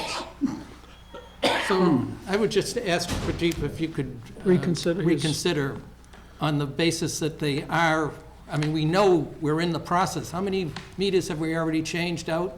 About 800 to 900 on the news. So we're 10% of the way like to go faster, and I think part of the capital is to speed that process. So we're looking at full meter replacement to get us fresh and on a new system, get everything, streamlined in 2025. So, to Steve's point, Steve, can you tell him what that cost is? I presented a few meetings ago, that's over $4.5 million. Meters, endpoints, installations. And then there's gonna be a monthly cost, currently 99 cents a meter service fee, which may be down to 79 cents depending when we start off, if we have 9,000 plus meters with the new system. Yeah, and what is your expected timeline to move to a monthly billing? So if, I'm expecting 2 to 3 years to get all the meters changed out. Okay. And then the new billing system, we get it funded in the fall, give us 6 months to kick it off, we're into it another year. So I would say after 2 to 3 years, we can assess. Assess is the proper word. Realistically, because the way our office is set up right now, if we give them 4 times the amount of billings, we're just set up to fail. And realistically, But they absolutely could not do it in the office. And I've spent a lot of time talking with Mary Timilty when she had it. It's just not possible at this point, not to mention the fact that, there will be some collector's office. Quarterly billing, when it's bill time, the smoke's coming out of the office trying to get it done. To compound that in our system right now with, we do 4 times as many billings, it's just. The vast majority of the system is 20 years old. Yeah, And they you promised us, remember, when we that bought you that got a bill system, that was like they 90 promised days us that old. that was gonna work It took us fine, working that with there'd be no Mary problems to with get it. it so It did. everything is And there out is within problems 30, with it. 35 days. You know what the problem is? They as didn't have opposed to- ready-to-serve rates. It used to be, in cycle 1, they were out within 30 days or less. By the time you got to cycle 9, which is where you were, where I am, it was the quarterly bill, you hadn't even got it, and we were already a full 90 days behind. So- The fact that they can get everything out now, and as Steve says, it's not easy, is that they got it down to, roughly 30, 35 days. how come all the other utilities can do it? My gas company gives me every month, my electric utility every month. Why all of a sudden we can't do it? Because they have 350,000 employees. And their meters, I suspect, Norwood almost does 10% it of them because Monthly, yeah. they have don't send exclusive us and a total reading. control over Commissioners in the electric. past didn't spend enough on this Cable type and of everything, thing. so And they now do it we're all. paying That we're paying, right? They're more work than. So, So anyways, So- I would like, One more thing before we go on to that, because the fees, what this fees is, the language, we have to first define and vote Right. what that fees is before we vote for the actual fees. so you don't like the term? No, the Tom, like, Ready to if serve, he yeah. does not agree, I'm not sure whether every commissioner agree that fees, what is that fees is. At my other house, So down the if Cape, they right? vote, yeah, The water company has this, and they charge us a meter fee. Everybody pays a meter fee. Okay, whether you're a full-time resident or you're not. It's a way of making some extra money. this is meter fees, yeah. Yeah, so if we want to call it something, we can say there'll be X amount of money for a meter, as a meter fee. And if you want to have different prices for different meters, because the meters cost, they're not all the same price, that's fine too, because Well, that well, were would you make It'd be more satisfied with the appropriate Norwood call- language, Patrice? calling it Yeah, a that's what I'm saying. infrastructure All right, fee. so I don't have an objection to, I'd amend my motion to, No, this should be a new motion, like to adopt first the language. oh, okay, Yeah, well, just the language.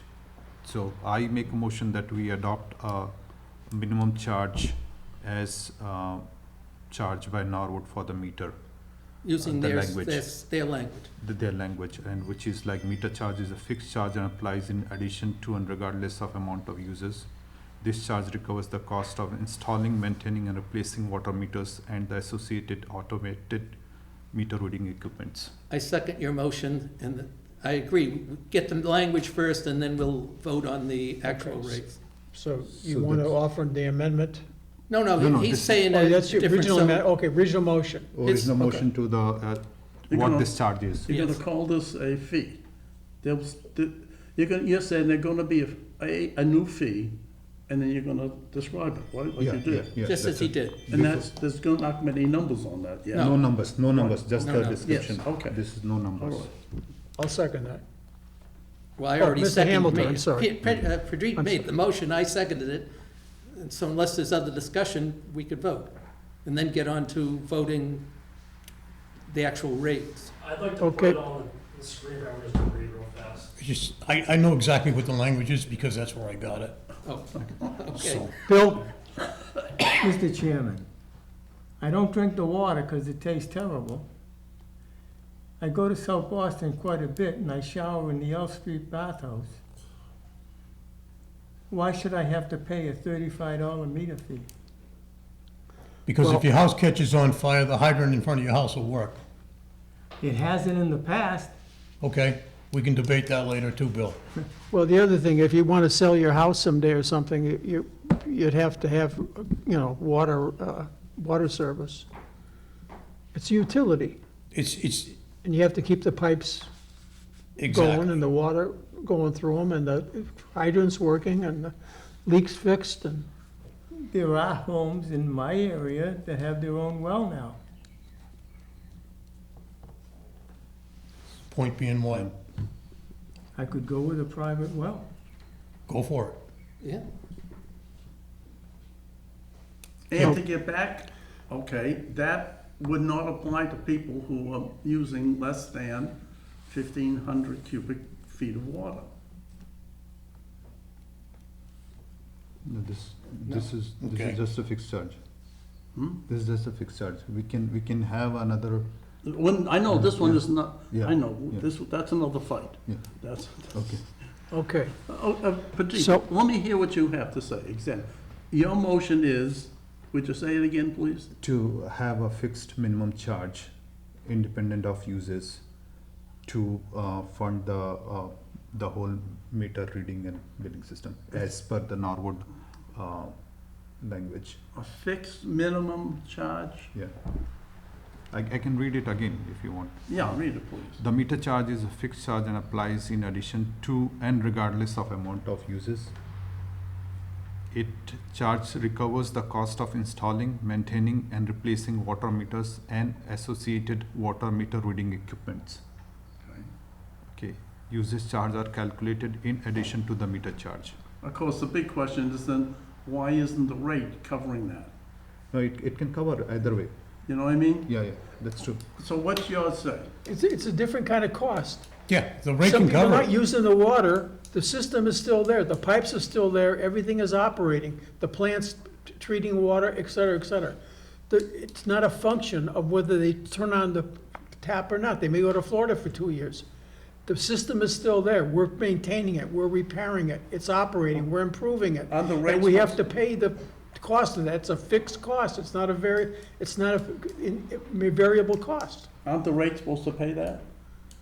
That's the uses rate, that This is is based a- on the use. This is a better way to serve the consumer, is to break it out so that they know what's being paid for. and Mr. what Chairman, it's- I think that there's been a motion made, it's been seconded. Just based on the discussion, it seems that there is a Consensus? majority to at least accept the language. Yes. Okay, So let's vote let's that, take the and then we vote, can- yeah.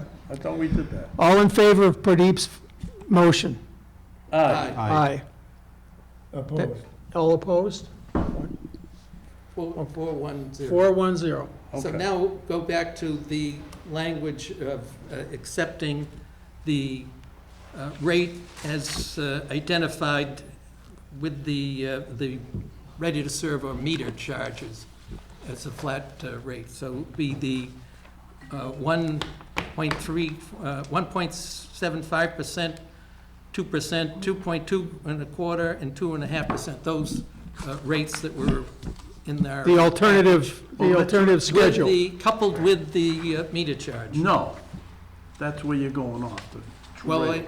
that's my motion, and was there a second? no, if that's your Using motion, Pradeep's, the language that we've already adopted for a flat charge. What did I do with that? That wasn't your motion. Page Fourth, It- fifth. Yeah, it's the fourth one on, you could show them, Pradeep. I got the wrong thing here. I don't know. It's the one with the $8.85 for Yeah, that, the smaller meters. And the rates are increasing from the current rate, range from 1.75% to 2.5%, depending on the tier. I believe it's right here, Mr. Chairman. Right there, yes, as displayed.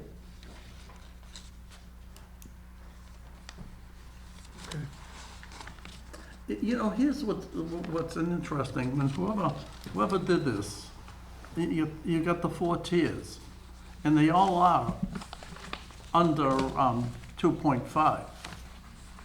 But we have companies in this town that use so much water that they take the capacity of some of our wells, the entire capacity of some of our wells. Why are they paying at a rate of 2.5? Those companies, Their increase, this increase. they jumped to tier 4 immediately. yeah, Yeah, though the tier 4 should carry some of these other tiers. So- it does. Yeah.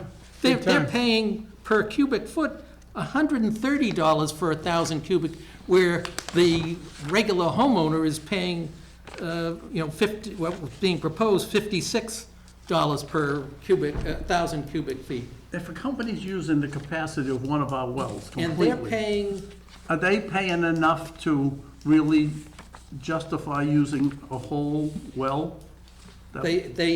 No, they're paying, they use about 5% of our water. They provide about 7.5% of our revenue. And maybe that's they should, yeah, maybe they should provide more. And then we can use that money to alleviate the homeowners. The thing with that is that if you want to increase the top person, and there are others that are in tier 4, you end up getting a very small amount benefit for the tier 1 people, because there's so many of those and so few of the others in the tiers, so. Yeah, I would say, Mr. Fastenal, you would be hard pressed to find any town that has rates lower than this, Well, increases. let me, So you got a winning menu here. in our. I don't know why you're arguing against it. No, in our town, we gave that company $21 million in a pilot program. And they use up one of our wells, okay? They're a big burden, and I think that their rate of paying doesn't reflect that. And I think that could be increased, and that money used to lower the prices for the residential folks. And my point is that you could almost pick any number of it you want to increase on that. Then when you start dividing it by the number of people that are in tier 1 or 2, they end up with pennies sometimes. It's not like that you're going to make a big change, and it's because you've got one customer versus, maybe, Yeah. You could kill the goose that lays the golden 6,000 egg, customers. is what you're gonna do. How about if they put their own wells in? I mean, they can make a deal with Sharon. You can't abuse, you better to have good relations with your best customer and I'm your saying absolute they biggest should- customer. You don't wanna attack them. They should pay their fair share. They do, I think. At any rate. We've got a So, motion, yeah. I think it was seconded. Who seconded the motion? Okay. Okay, I'll second it. All right, so we're back to the original, and the only change we've done is we've added your language, and I think it's a good thing that we did that first, and then, now that we've sort of defined the flat charge, we're now got a motion to actually have rates that make use of that. Okay, any other discussion? All in favor? Aye. Aye. Aye. Opposed. Opposed? Aye. So Bill? three, Oh, It's okay, 3-2. I voted against it. Oh, you go, okay. yeah, 3-1-1. 3-2-0. 3-2-0. 3-2-0. Yeah, 3-2-0. Just to move forward. Okay. Next one, next discussion. Sewer. Sewer. It's You want gonna to be say a tough something? act to follow. Please stay there.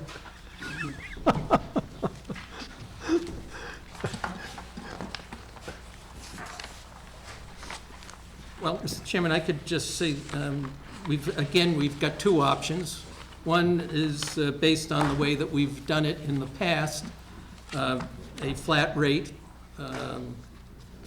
And this was using tiers, which was something that Pradeep, I know you were interested in. And so we built a proposal that follows very similar to the water, having 4 different tiers. And they both generate, the same amount of money. It's just how you're, So, yes, I just want to summarize that without the tier, the increase will be 6.2%. correct. And with the tier, the increase will be 5.3 to 6.5% within those tier. Correct, So that's the summary, and hopefully in future, yeah. as the number shows up, the residential people who are using less water can pay less. My thought when I income. came up is we have a structure right now that's like this. You don't want to make it like that on day one. It was, let's just tilt it a little bit and then and this is what we did on the water. We started to adjust it as time went over. Okay. Anything else? You good on the sewer? We're on sewer now. Yes, sir. Okay, I entertain a motion. Oh, no, I got some Okay, well, good. information on, we voted for the water, Yes. Yes, yes. Okay. On our rate sheet, we have inflow and infiltration, and we have this 2.3 to 1 that we mathematically figured out. And, but right now, we don't charge anybody anything for that. And Mr. Chairman, what happened can is we that, address the sewer rate and then we can get on to the well, this I&I? is gonna impact the sewer rate. It does not. Even when we had a thing, they were separate accounts. Is that correct? Yes. Yes. They were 2 buckets. One paid the operating costs, and the other one was separated to Right. address. This will not affect the overall sewer rate. It's gonna affect your sewer bill for No. certain people. No, No, they're not gonna pay this? If, they don't pay an I&I. That's part of, we had it as part of like an entrance fee, a one-time thing. Yeah, it's one-time thing that they don't pay now, that we're paying. And that's the The people are discussion, paying it that's now the instead of the discussion that people we who- can have who- when we discuss I&I. There's an entrance fee. It isn't, sort of like, we have an entrance fee anyway. Yeah, Right. that's what I'm saying. You have an entrance fee. Make your entrance fee bigger if you want. Yeah, but we have to have by law an I&I. And we do have a program, Yeah. and it's funded. Yeah, oh yeah, it's funded through borrowing. It doesn't, yes, at the MWRA, we use their, Your 3 times? yeah. So you give us a little lesson about borrowing money. And in Right. addition to that, it's gonna come All somewhere, and if we need more, then the MWRA Phase 1 and 2, and usually we tie that is the amount of leaks that we're attempting to Can I talk find. now? Anyways, I believe that's when we get to the Yeah, well. rate sheet That's fine, fees. okay. Anyway, we had this program that the Commonwealth said we should have, which was that when you were an entity and you put in more than 15,000 gallons a day, you're required to investigate and fix any inflow or infiltration waters that are coming into the system. And inflow is illegal connections, infiltration is natural infiltration, cracks in the pipes, cracks in whatever. That was, so for every one you put in, you had to take out 4. And we were basically sued by a contracting company who said that that was not good and wrong, and even though it's the state regulations. And our lawyers and their lawyers never went to court, by the way, this case. It was decided that we would stop having these people pay anything. Okay, the contractors could put all the sewage they want in, they weren't gonna pay it, the people were gonna pay it. Okay. So, by the way, when we had this system, in the whole Commonwealth of Massachusetts, we're the only town that did not have sewers that overflowed. And that's pretty good. I mean, there's not, we're the only town. So that was working. Anyway, I'll read just a piece from the state MWRA that they sent me. The justification for the 4-to-1 ratio is twofold. First, to ensure wastewater flows are effectively offset, and second, to improve the overall capacity and performance of the system. Since inflow and infiltration removal isn't an exact science, the higher ratio provides more assurance that new discharges are truly being mitigated. Additionally, DEP has the discretion to require a higher ratio in certain circumstances, such as in systems with SSOs and CSOs. That means sometimes the drains and the sewers are combined, and if they have that situation, they can even charge more. Anyway, right now, when we try to fix the sewers, we need to borrow money. And we can get loans from the MWRA, and sometimes they might even give us a grant. But I'm proposing that we go back to having the people who put it in should pay for it. And I propose that if they put a gallon in, they find a gallon to take out. I think that's absolutely perfectly reasonable. I think that if we ever had a court case, we would win on that. And that's my proposal. Mr. Chairman, Yeah, I think we have to. could we discuss the Yeah, rate? discuss and, the rates.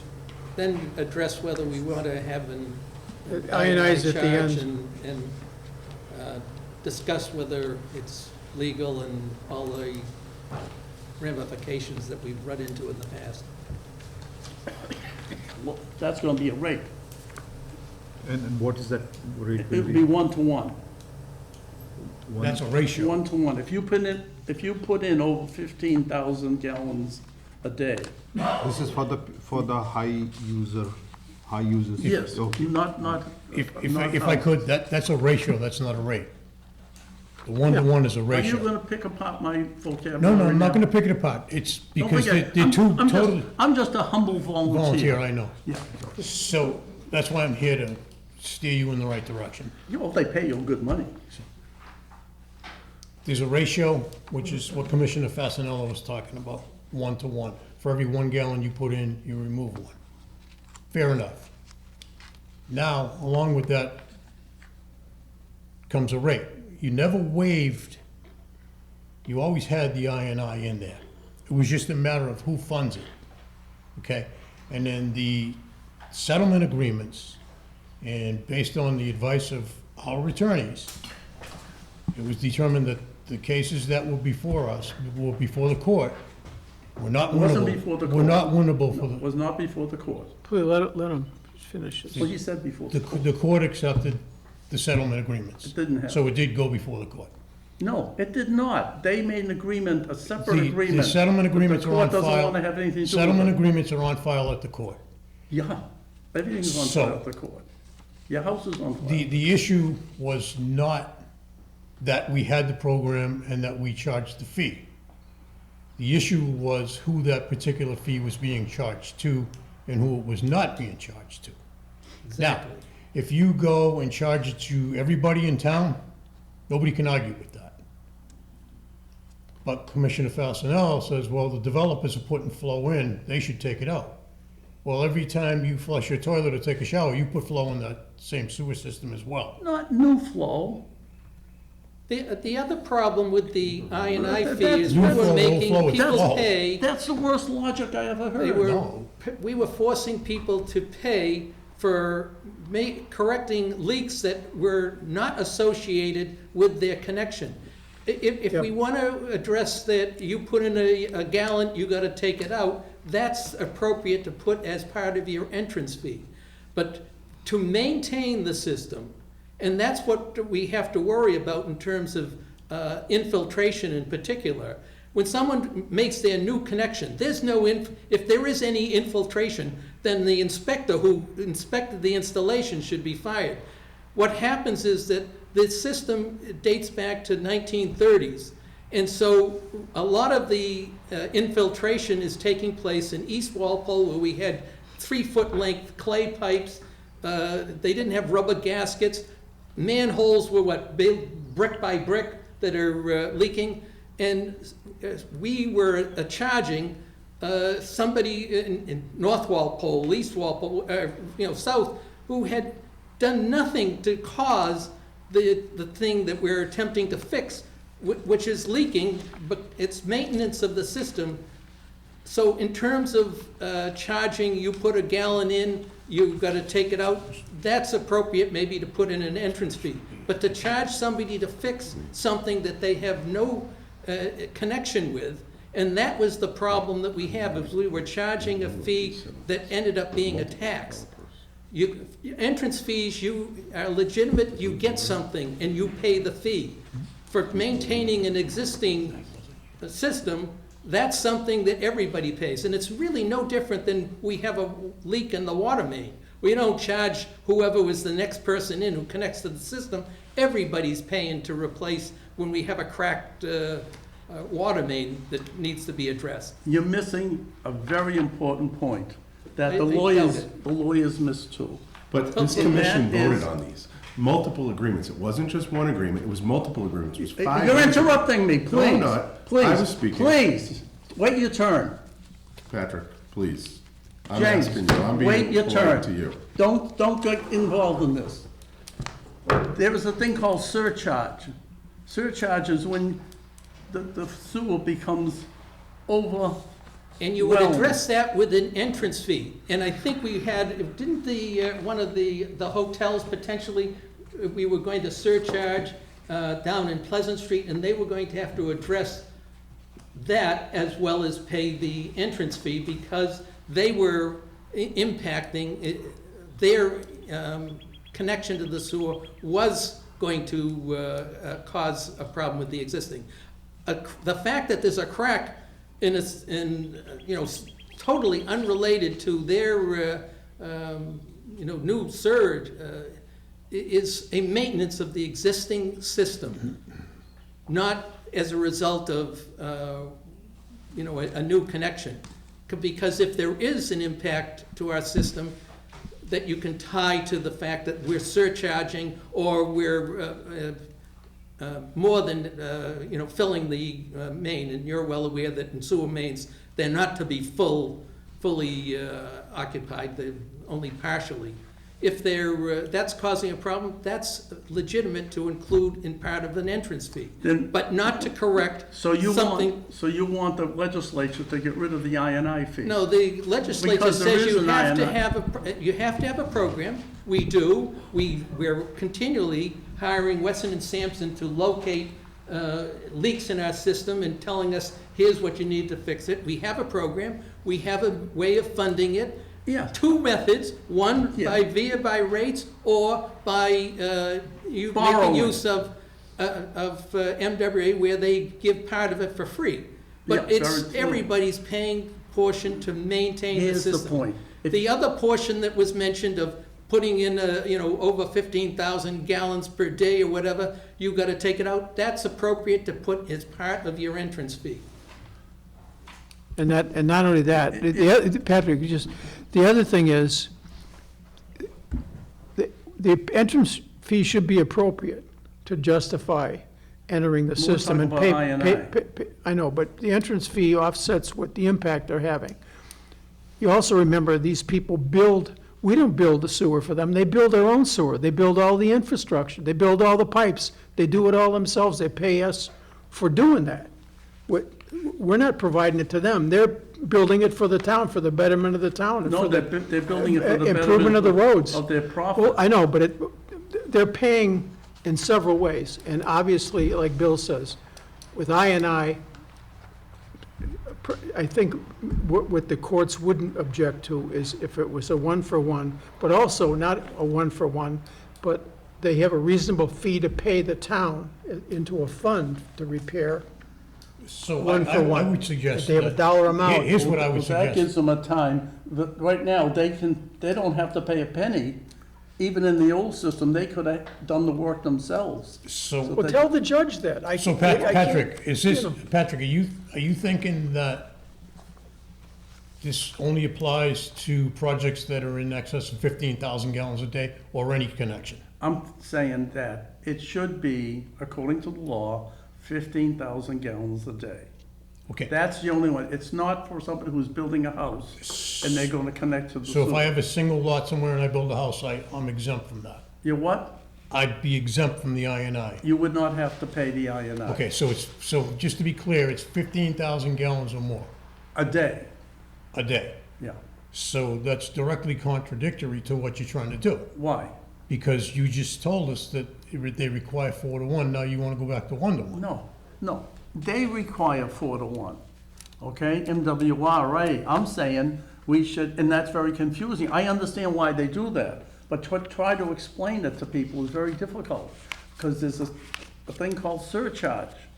And if you have surcharges is when you have the problems, because these sewers can run for years and there'll be no problem, then all of a sudden, over the years, they've put in these more and more surcharges. So I would come in. suggest if we use the 1-to-1 ratio, which I think is fair. Well, that makes One- sense. 1-to-1 makes Even though sense. it's not exactly what should happen. So I would suggest this.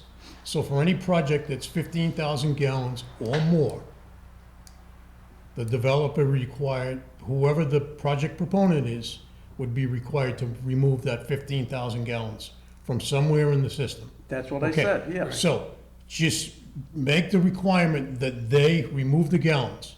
We'll provide them with the list. Here's your list. You go do it on your dime.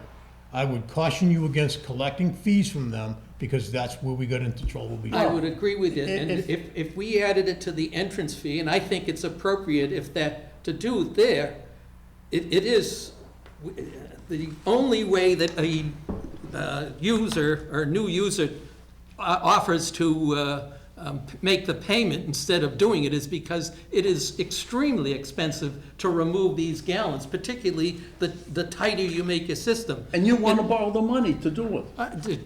It's part of maintaining the system, and you want to make it a fee that the person paying the fee Yeah, gets it's no getting the benefit from it, benefit. who gets no benefit for it. As He's getting opposed the to an benefit. entrance fee, you get the benefit of, you now have the ability to use the system. He gets the benefit. And it's that the same- There's they- not sewage running down the street. They don't get they don't receive don't any receive it, particular but- benefit. Not for them personally, but the And that's community where, does. that was part of the problem, is that we were charging somebody we were calling a fee, and they were not getting any direct benefit, as opposed to your entrance fee for water, the entrance fee for sewer. You can identify, this is what you're getting for that entrance fee. You're getting, in the case, water that's treated and all that. For sewer, we're taking it from you, we'll get it treated. We're giving you, once you pay the INI, you're getting a sewer that works all the time. If we had no No, additional... you're building a if we sewer. had no You're not getting a additional, sewer. accounts added to the sewer, will we have infiltration? I'm sorry, Bill. I missed- If we don't have any more new accounts, for whatever reason, we don't build any houses, we don't build any apartments or whatever, is there still going to be infiltration? Yes. Yeah, And will and- it increase because of just a manhole that was built with bricks back in, the 40s, is just started to deteriorate to the extent that's going to continue.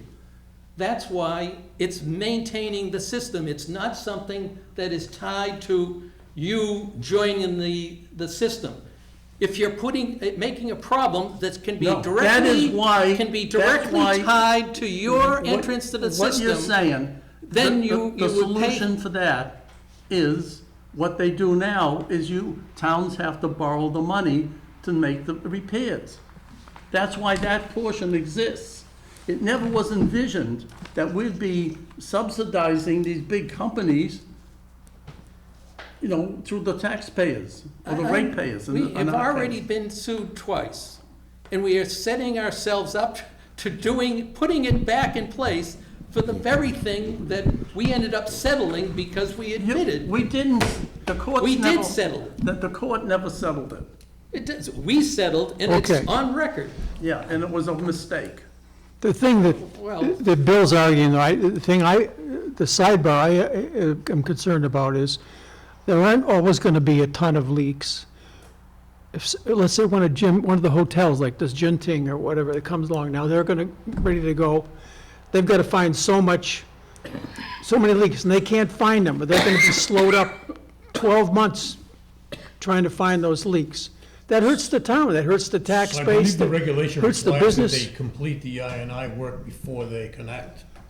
So that would make it even, Yeah, but they should have an option if there, let's say there aren't any leaks. They'll go crazy. They'll spend years trying to find a leak. I John, mean, there's I gotta be think- something reasonable. Yeah. That if you don't have a portfolio of leaks, they should be able to opt to a payment system so the town gets money and we don't rip up our sewers for no good reason, trying to find leaks that maybe aren't there. I mean, you can push it too far in either direction. I think it's gotta be, I agree with Bill on the one for one and the 15 million a day, but John, I think that, I agree with you. The problem is the tighter the system gets, the more expensive it is to find those gallons. And I think that somebody, if we say, yes, you've got to take it out, I think somebody's going to sue, but let them sue the state for the fact that they're requiring a 1-for-1 or 4-for-1 or whatever, because it's not a case of you connecting that fixing all leaks costs the same. If it's a case of, oh, wait a minute, all your schools have got old toilets, I can go in and fix them for relatively cheap money, and if it turns out that the only leaks that are left is down the middle of Main Street that you're gonna have to rip up, the cost difference Yeah. dictate, I mean, that just is craziness. so right now we have 77,000 gallons of I&I identified. The price tag to repair that is $600,000. okay. So that would cover projects like Toll Brothers, and we could probably name 5 projects that you have a list for. So it's The sixth roughly- guy is gonna be out of luck. It's roughly $600,000 to remove 77,000 gallons. Yeah, And once they're done, the next thing that's identified is only going to be more expensive because you do the cheapest ones first. All the low-hanging fruit is gone. Long gone. And that's why I'm thinking, fine, let somebody else challenge that 4-to-1 or 1 to whatever. That makes sense. And I know what the reason the MWRA is. They don't want to treat clean water. And that's why they're saying, I don't want to take people having, inflow with downspouts or sump pumps. And I certainly don't want to have leaks going through your cracks in your pump that we end up having to treat. They just do not want that. That's the driving force. I&I, in my opinion, the I&I program is you're chasing a ghost. Okay, so you can repair this line right out here. It's gonna migrate downstream and find another crack. And so on and so on and so on. So, unless you replace your entire sewer system, and even some of the newer subdivisions, believe it or not, have issues. It's gonna lose water if you have more effluent in it. Well, it's a good thing, isn't it? yeah. It is. Exfiltration. You want to lose water. Yes. And in fact, the leaks And are in good fact, too. The problem leaks aren't that the owner environmental is hazards. concerned about I should is have said storage. infiltration, not exfiltration. Yeah. So You're I going- respect what Commissioner Fasenel's When trying to do, you add and I more and fully more to understand it, you. the logistics and the requirements of the I&I program. Okay, I know that we have to do it by permit, we have to do it.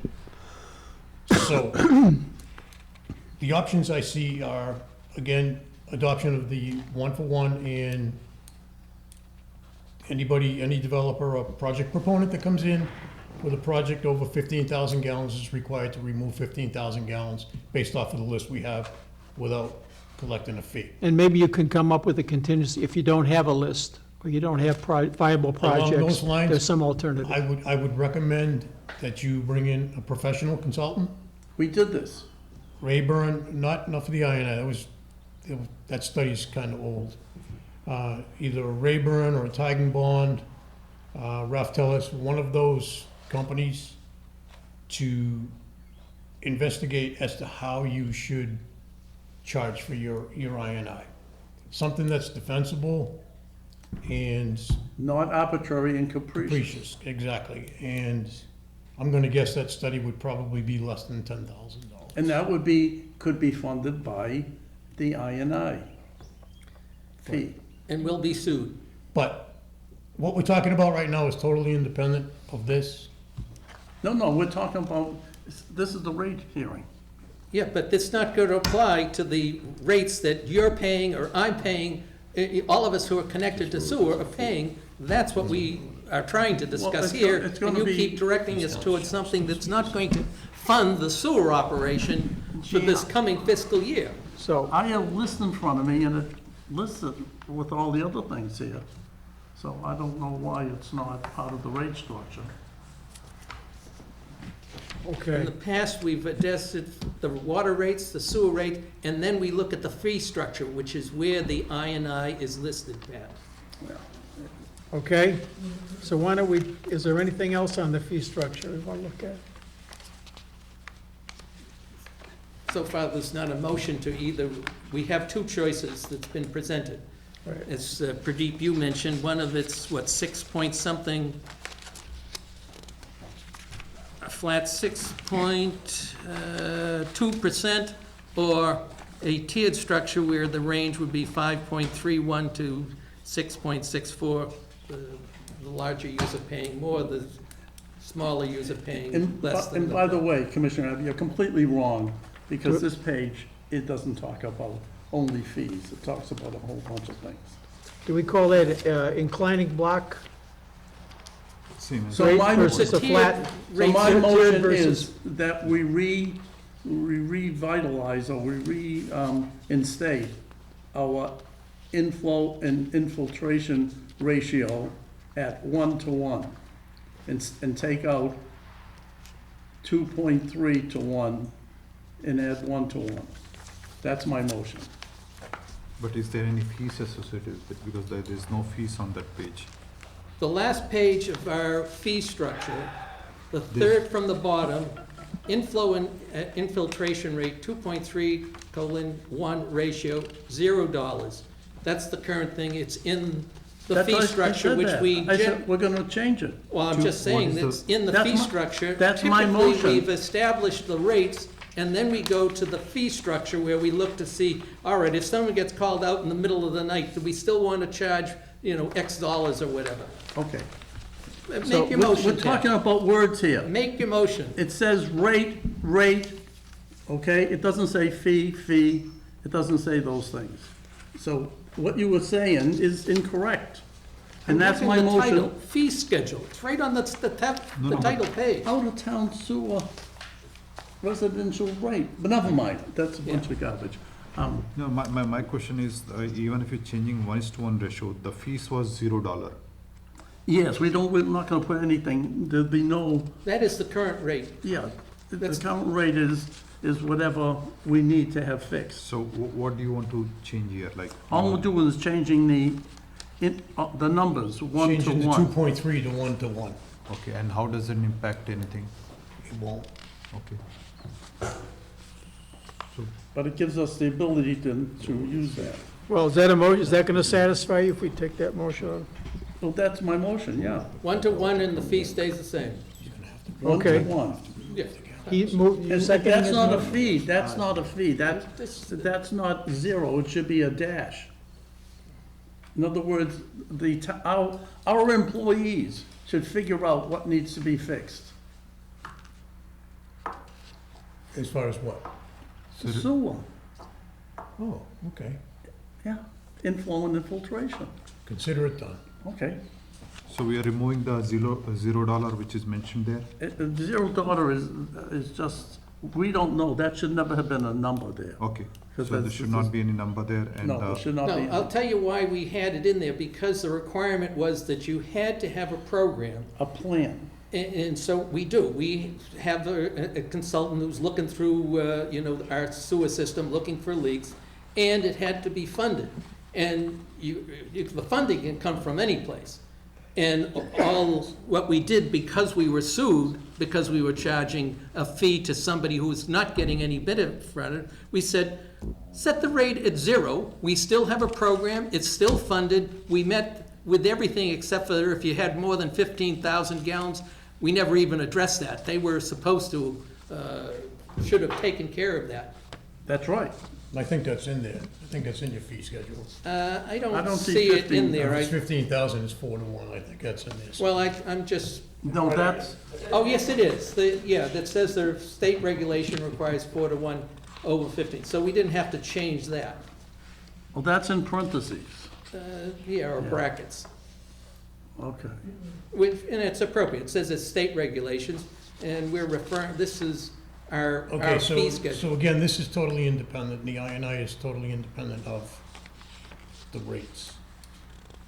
Okay, so let's talk about the rates. Well, Do you like the- I think they said they didn't want to change any. Didn't they? Well, your motion didn't go anywhere, I guess, I don't know. No, I'm saying, I made that motion, there's no second? No second. but I got a second. what is the motion? Can you? I need to repeat, please? vote on this. No, what is the motion?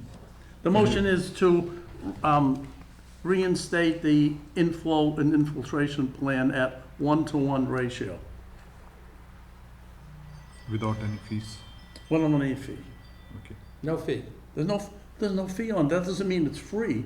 It means that when our employees find things that need to be repaired, they will talk to the contractors and have it repaired. Well, you're missing language. What about the 15,000? That's up, That is 4:1. that's already there. That is 4:1. So just to Not be the clear, first one. once It should again, be, this doesn't apply to anything that's less than 15,000 gallons, correct? That is correct. That's, And the only thing, once you get to 15,000, you have to remove 15,000, whatever. If you put in 20,000 gallons per day, you got to remove 20,000 gallons a day. There's no fee, you just get it done. That's right. Well, that's, That's correct. That's how it's always been. What, are you forgetting that? okay, did someone No, we- second that motion? Yeah, he seconded. Bill Hamilton, okay. All in favor? Aye. you opposed to your own motion? So, I second. No. so it wasn't a vote, No, three. I'll abstain on this, because it's not clear what Pat's trying to get to. I'm concerned that we're going to get, as long as we leave the fee at 0, and taking the gallons out is really part of the entrance process, I'm fine with that. What my concern was, and what the reason we got sued, was because we were charging somebody to fix something that they got no benefit from. That So doesn't I make will any change it to, sense. So maybe a more appropriate place for this, rather than the fee schedule, would be within your rules and regulations. I go along with that. yeah. But I just want to make clear for the minutes, looking at our, is it 2-2-1 then? So it doesn't pass. So Bill and John voted against it, you abstained. Am I correct? I just want to clarify for the minutes. No, you didn't vote for it. I vote Oh, for you it. vote, okay, so two, 2. If I Well- understand it correctly, that all we're doing in the fee structure, as it's written here, is we're changing the 2.3 to 1 ratio to 1 to 1, leaving the fee at 0, and the same issue mentions the state regulations of, I don't know whether does the regulations call for 4 to 1? Leave the 4 to 1 in there, that they have to remove. Actually, the regulation costs, say, 4 to 1, and then you can actually add more if you. Right, and I'm saying, And don't by the add same any more. token, you can reduce it. Huh? You can reduce it as well. Well, that's what we're doing. But I just want to be clear for the vote. Well, 2-2 I vote? haven't No, voted I- yet because there's more language. Rick, there's so much been said here. Are you under the understanding that if they can't find the I&I, that there's a mechanism where they can move forward? Then it's a moot point. Well, no, it's There not. is- Who's there gonna is- say that? He's gotta get a If they can't consultant. find- If they can't and find say- the I&I under this current scenario, there is no mechanism to move forward. That's, and I understand your concern, John, but I don't want us to be saying, oh, we'll take money in case, because that became the easy thing, and we ended up buying the responsibility to correct these things. So the I&I and thing is never not collected- really a pressing issue right now. It's not going to affect operations right now, come July 1st when the new Yeah. budget kicks in. So again, I would recommend that we bring in either Rayburn, Tigenbond, or Ralph Tellis, one of those firms, to fully vet the I&I fees and/or structure to a point where they can defend it if it I would comes agree to with challenge. that. Yeah, what Bill said is, I think that's the problem. When you call it a rate or a fee, that, now you're getting yourself in trouble. If it's on our rules and regulations, maybe that's the way to do it. Right, we could have Rayburn put that into the regulations or whoever. I would go along with that. My concern is, I don't want us being sued Yeah, again we've for been something 3 we've been times. sued for. We've been sued 3 times. It's, that's craziness. Yeah, Right, I agree. yeah, they want me to sign personally. I saved his ass. So we'll reach out to one of those firms as What? early as tomorrow and ask them, tell them what we want, give them a scope of services, get a proposal from them and move forward. And I'm Well, we can agreeing use to the that. language that Pat proposed as part of it In the interim, yes. and put it in the rules and, If all we're doing regulations is once we- changing in the fee, the 2.3 To to 1 to 1 to 1, and nothing else, I'll vote in favor of it. okay. Well, that's All what I So I'll wanted. go favor, so there's 4, how about you? No, 4-1. Okay. Okay, now let's talk about, Yes. Yeah. It's like signing your nomination papers for somebody. But not It's- voting. You can then not vote for them. Can we move to the? No, 4-1-0. Yes. Bill, you were no, Oh. not an abstain. Day You for 7:30. were no, right? oh, you have an appointment, don't you? 7:30. Could we Yeah, but the finish rate up the rates? Bill? I just want to explain, I seconded the motion to give Pat a chance to debate it. My problem is I paid $6,000 back in 1960-something for a sewer to go by my house, which never gave me a benefit at all. And there were a lot of people I know in the situation I'm in. So that's why I voted, because I got no benefit for that money For way back betterment? then. Yeah, it's the betterment. There's a betterment Because you in would use have been on in Eldor like Drive? phase 2 or something. I remember, I was on the commission when we did the Eldor Drive area. So can we go back to the rates, please? Yes. Sure. Well, wait a minute now, no other sewer being put in had an abatement like that. That's not true. Not true. That's absolutely totally false. Absolutely. I paid when was the phase before we did yours, and I can tell you, I paid a betterment. It showed up on my property tax for 10 years. That's the other thing. For that $6,000, I got a higher property tax, and I got no benefit. But that's just my Yeah. point. But All right. you never connected, right? I'm not connected. Yeah, you didn't connect. But you could. No, it's too expensive. The only reason he's not connected is because the health Yeah, department here's something. waived the, Oh, let's not get into mandatory anything connection. else. We have to go on the rates now. Let's get the Yes. rates. All right, What's, all right, all right. anything else on the rates? Anybody wants to discuss? You got anything? We've got two choices, and Yeah. I think Patrick. We want to go with the You've outlined the inclining differences. block method or the flat method? I propose that we go with inclining block method, which has a less burden on the residential tiers. Okay, why don't you make that motion? I make that a motion. Right, but Okay. If now- it's moved, is there a second? I'll second. Okay, Bill I want to know Hamilton something. seconded. Is there any difference in the price? There is Yeah, Huh? Which one is less expensive? It's right there. it's right I here. can't Tier. see that. tier one Tier. has 5.3%. The tiered one is less expensive, that's the one you're in, No, 5.3%. We want to stay in that. tier one. 5.3, Yeah, yeah. okay, all right. All right. All right, any Did we get other? a second? Yeah, he's got a Okay. second. Bill Hamilton, okay. All in favor? Aye. Opposed? Abstained? 500. All right. Okay, I make a motion to No, close can, the before we do public- that, public rate hearing. no, I no. make, oh, you have something? Well, in the past, we've asked and say, are the fees that we're charging for like the final reading, missed appointments, whatever, we would ask the superintendent, or, you know, is there any reason to change these? And if so, what's the new fee? Because many of these fees haven't been changed in a long time. So would you recommend any changing to any of the fees, I Steve? have no proposal on it. Then I would say it's appropriate to all right. We'll close accept the hearing. Mr. Mishra's motion. To close the public rate hearing. Okay, there's a second. Second. Bill seconds it. Okay, all in favor? Aye. Aye, opposed? 500, Terry. Okay, we're so sorry, my goodness, you heard more stuff than you guys ever wanted to hear about. So, let's see where your case is here. This is an abatement, 34 Hound Pack Circle. Okay. Steve, you want Yep, to introduce I or? have some notes on this. I believe Derek left you a memo in your packets. Correct. You got Oh, it. Let's yeah, look at yeah. this. Yeah, Hound Pack. Hound Park, yeah. So the resident lives over at 34 Hound Pack. We have this as a catch-up bill.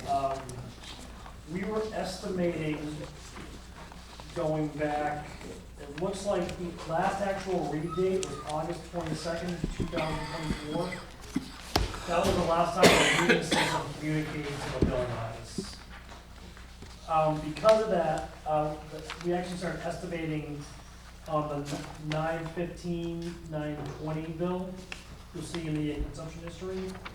So there was about 2 billing periods of estimates. And then we got in for the meter change out on January 9th, 2025. So, if you look on the first highlight going down, the 6704, that was going through, that was an estimate. And when we finally got the meter changed out, and we caught up, that was the 32672 2 lines down.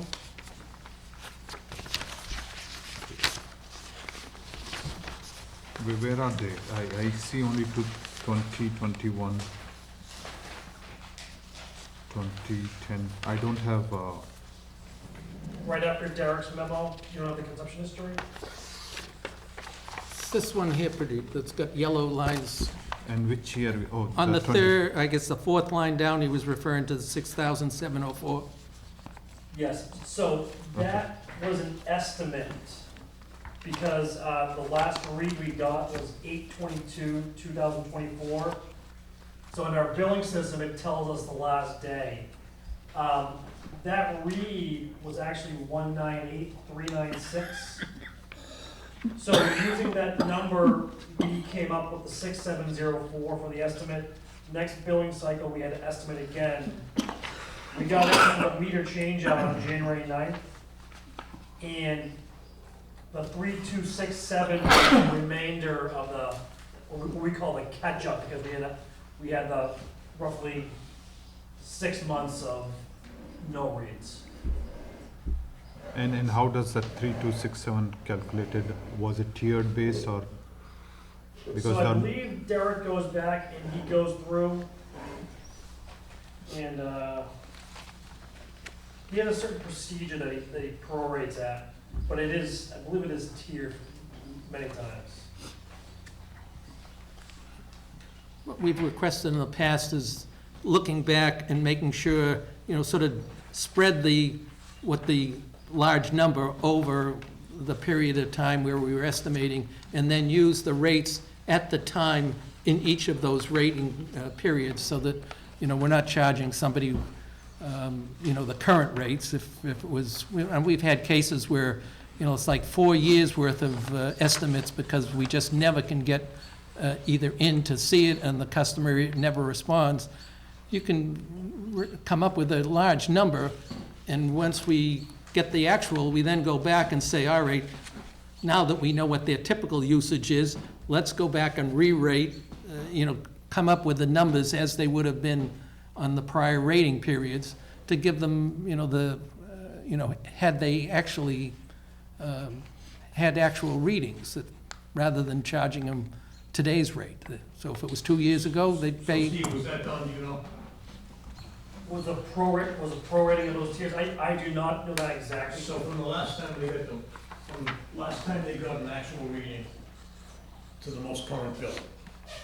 So if you go back and prorate to the rates that were in effect at the time. And the tiers. And the tier Right. also, Yeah. you So, I can't mean, charge them a tier 2, tier 3 because this meter was not working, isn't it? It should be. So I believe if the practice has been, if we overestimate and there's a catch-up bill, everything goes back to tier 1, because it was kind of, a lot of us are, we We've overestimate. done that once, but generally, what we've done is said, okay, let's say the 6,000, and if let's say it was over 4 rating periods, that would have turned down to be 1,500. Okay, that's all tier 1, and what were the rates for tier 1 back, 4 rating periods ago?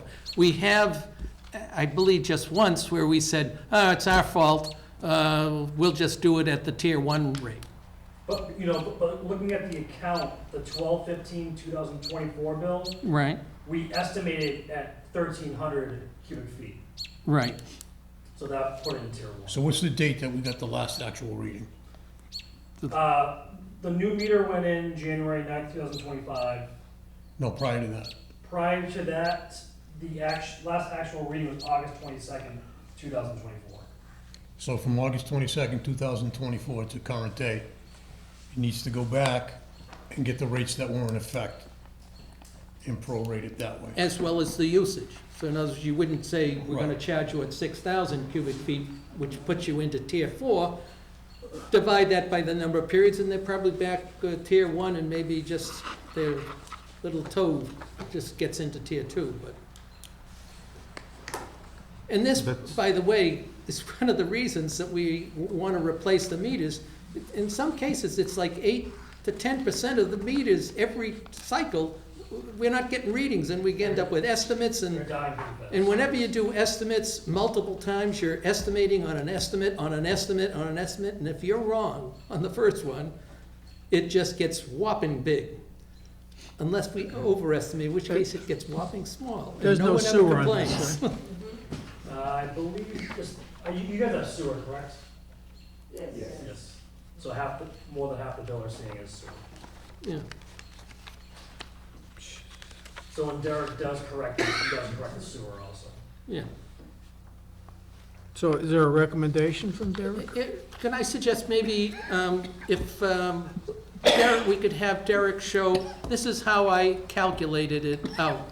I think that might show that, exactly how we did it. And, if he did it all tier 1, then the board may say, well, we'll go with it, or if he did it based on, Or we can just make that motion that we Yeah. do with the tier 1 and he matches and confirms it. I would just offer this, instead of just, we don't know how he calculated it. If he wrote that out, then at least we'd know how it was done. What is he recommending? Sure. John? No, this Oh, one is. please, come How on. about the bills for the last few years? The only time that there was an estimate was the one, September to December.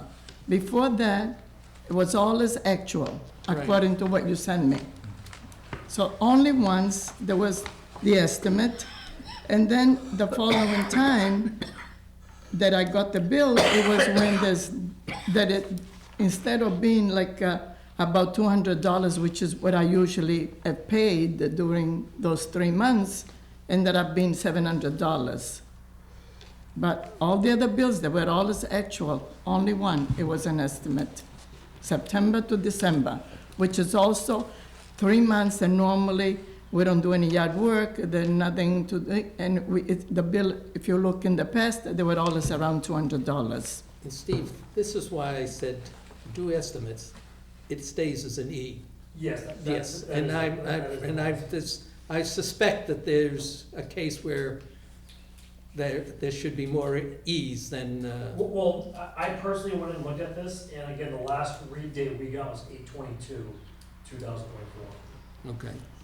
And the problem is they cannot find the meter to double check, the old meter, to double check the actual reading, because I tried to get them to, Yes, we have that in the notes, I think because the time back in January, they spent a decent amount of time going through all the meters, but we just, I understand that, but the only time that I found out that there was a problem with my bill was when I got the bill. Other than that, why would I think that there was a problem?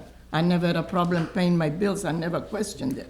How much do you think what's the difference? It's $500 difference. I think I should be paying only $200 like I do every year these months. So all of a sudden, It's $737. and you already had your toilets checked with the dye? It's only me and my husband. There are no leaks whatsoever. We checked everything. We have a service. Yeah, we don't have any leaks.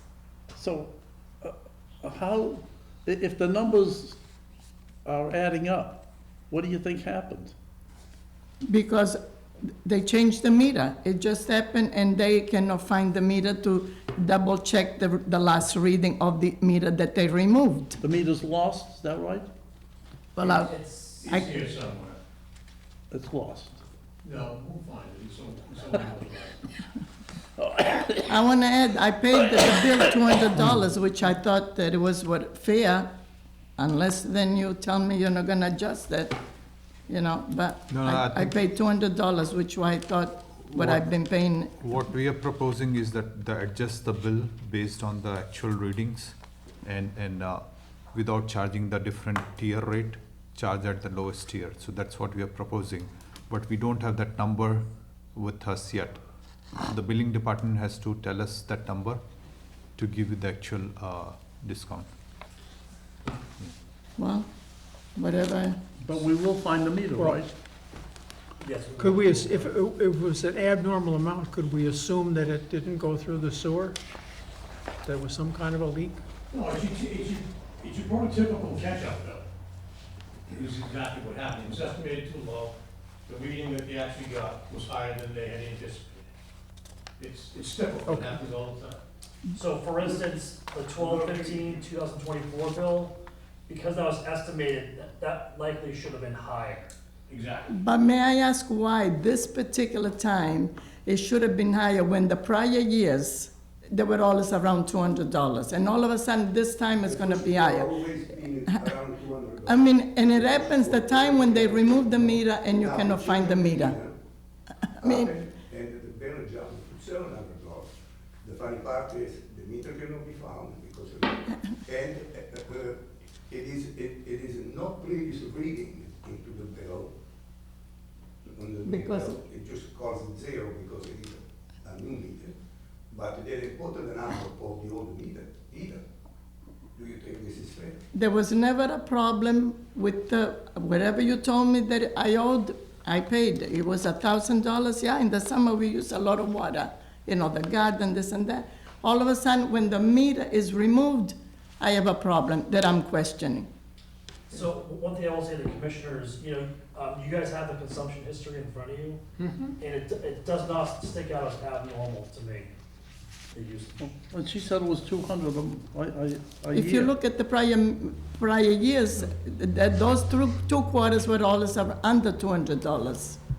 Well, honestly, I hear this a lot, and I think it's because the rate increases, people see the higher sewer charges, and they immediately, computate charges as usage.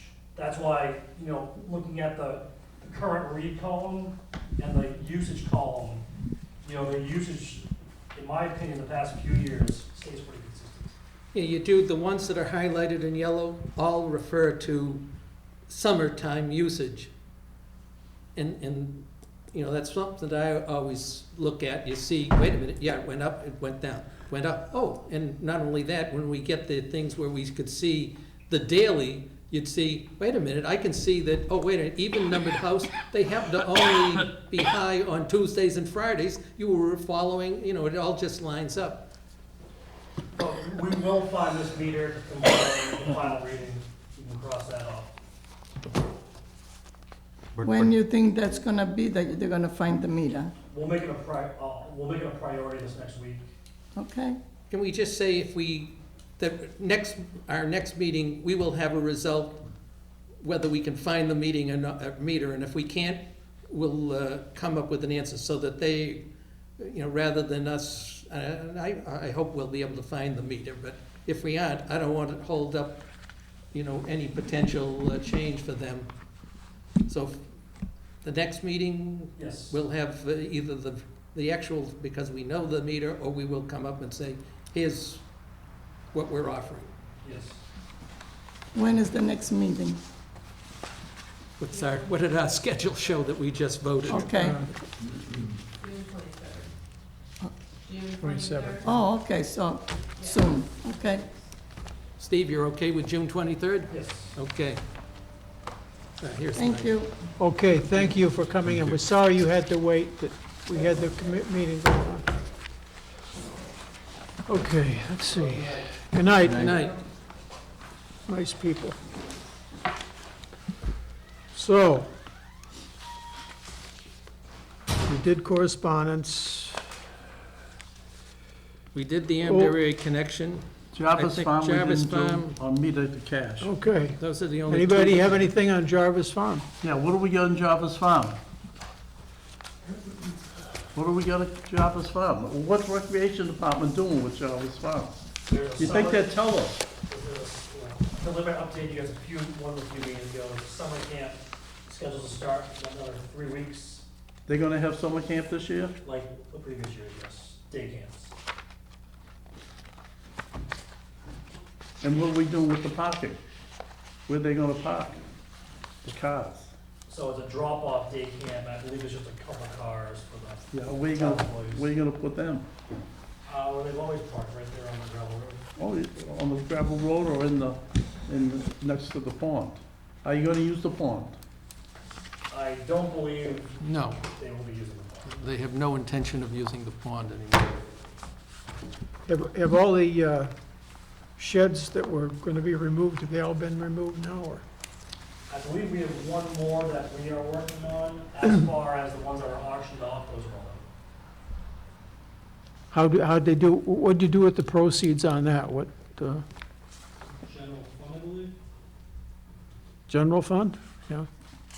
That shouldn't be in The sewer and general water fund. general fund, or the Walpole? Hey, hopefully it wasn't a bill for, I don't think we had very much.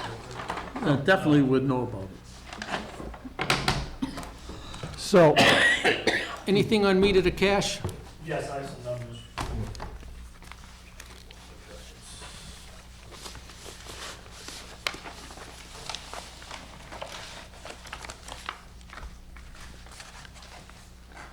Bill, you may not have heard, they did a study for, looking for well sites at Jarvis Farm, but they didn't find anything that would qualify.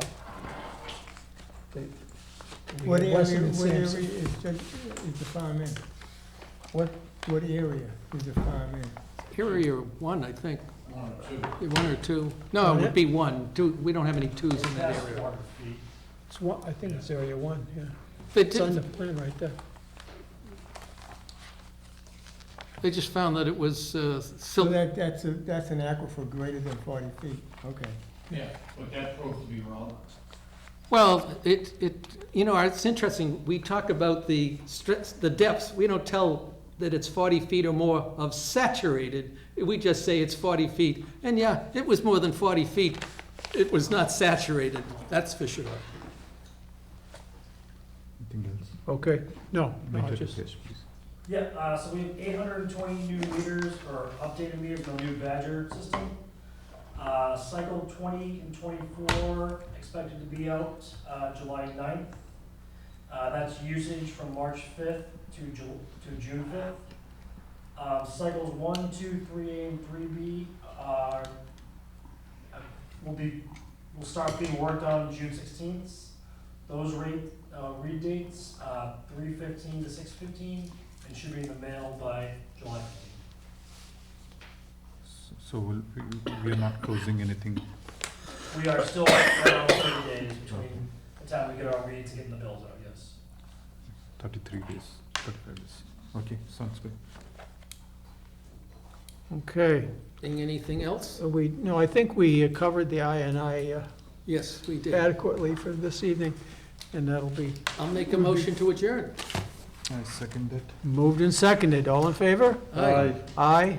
Opposed? 500. Thank you, gentlemen.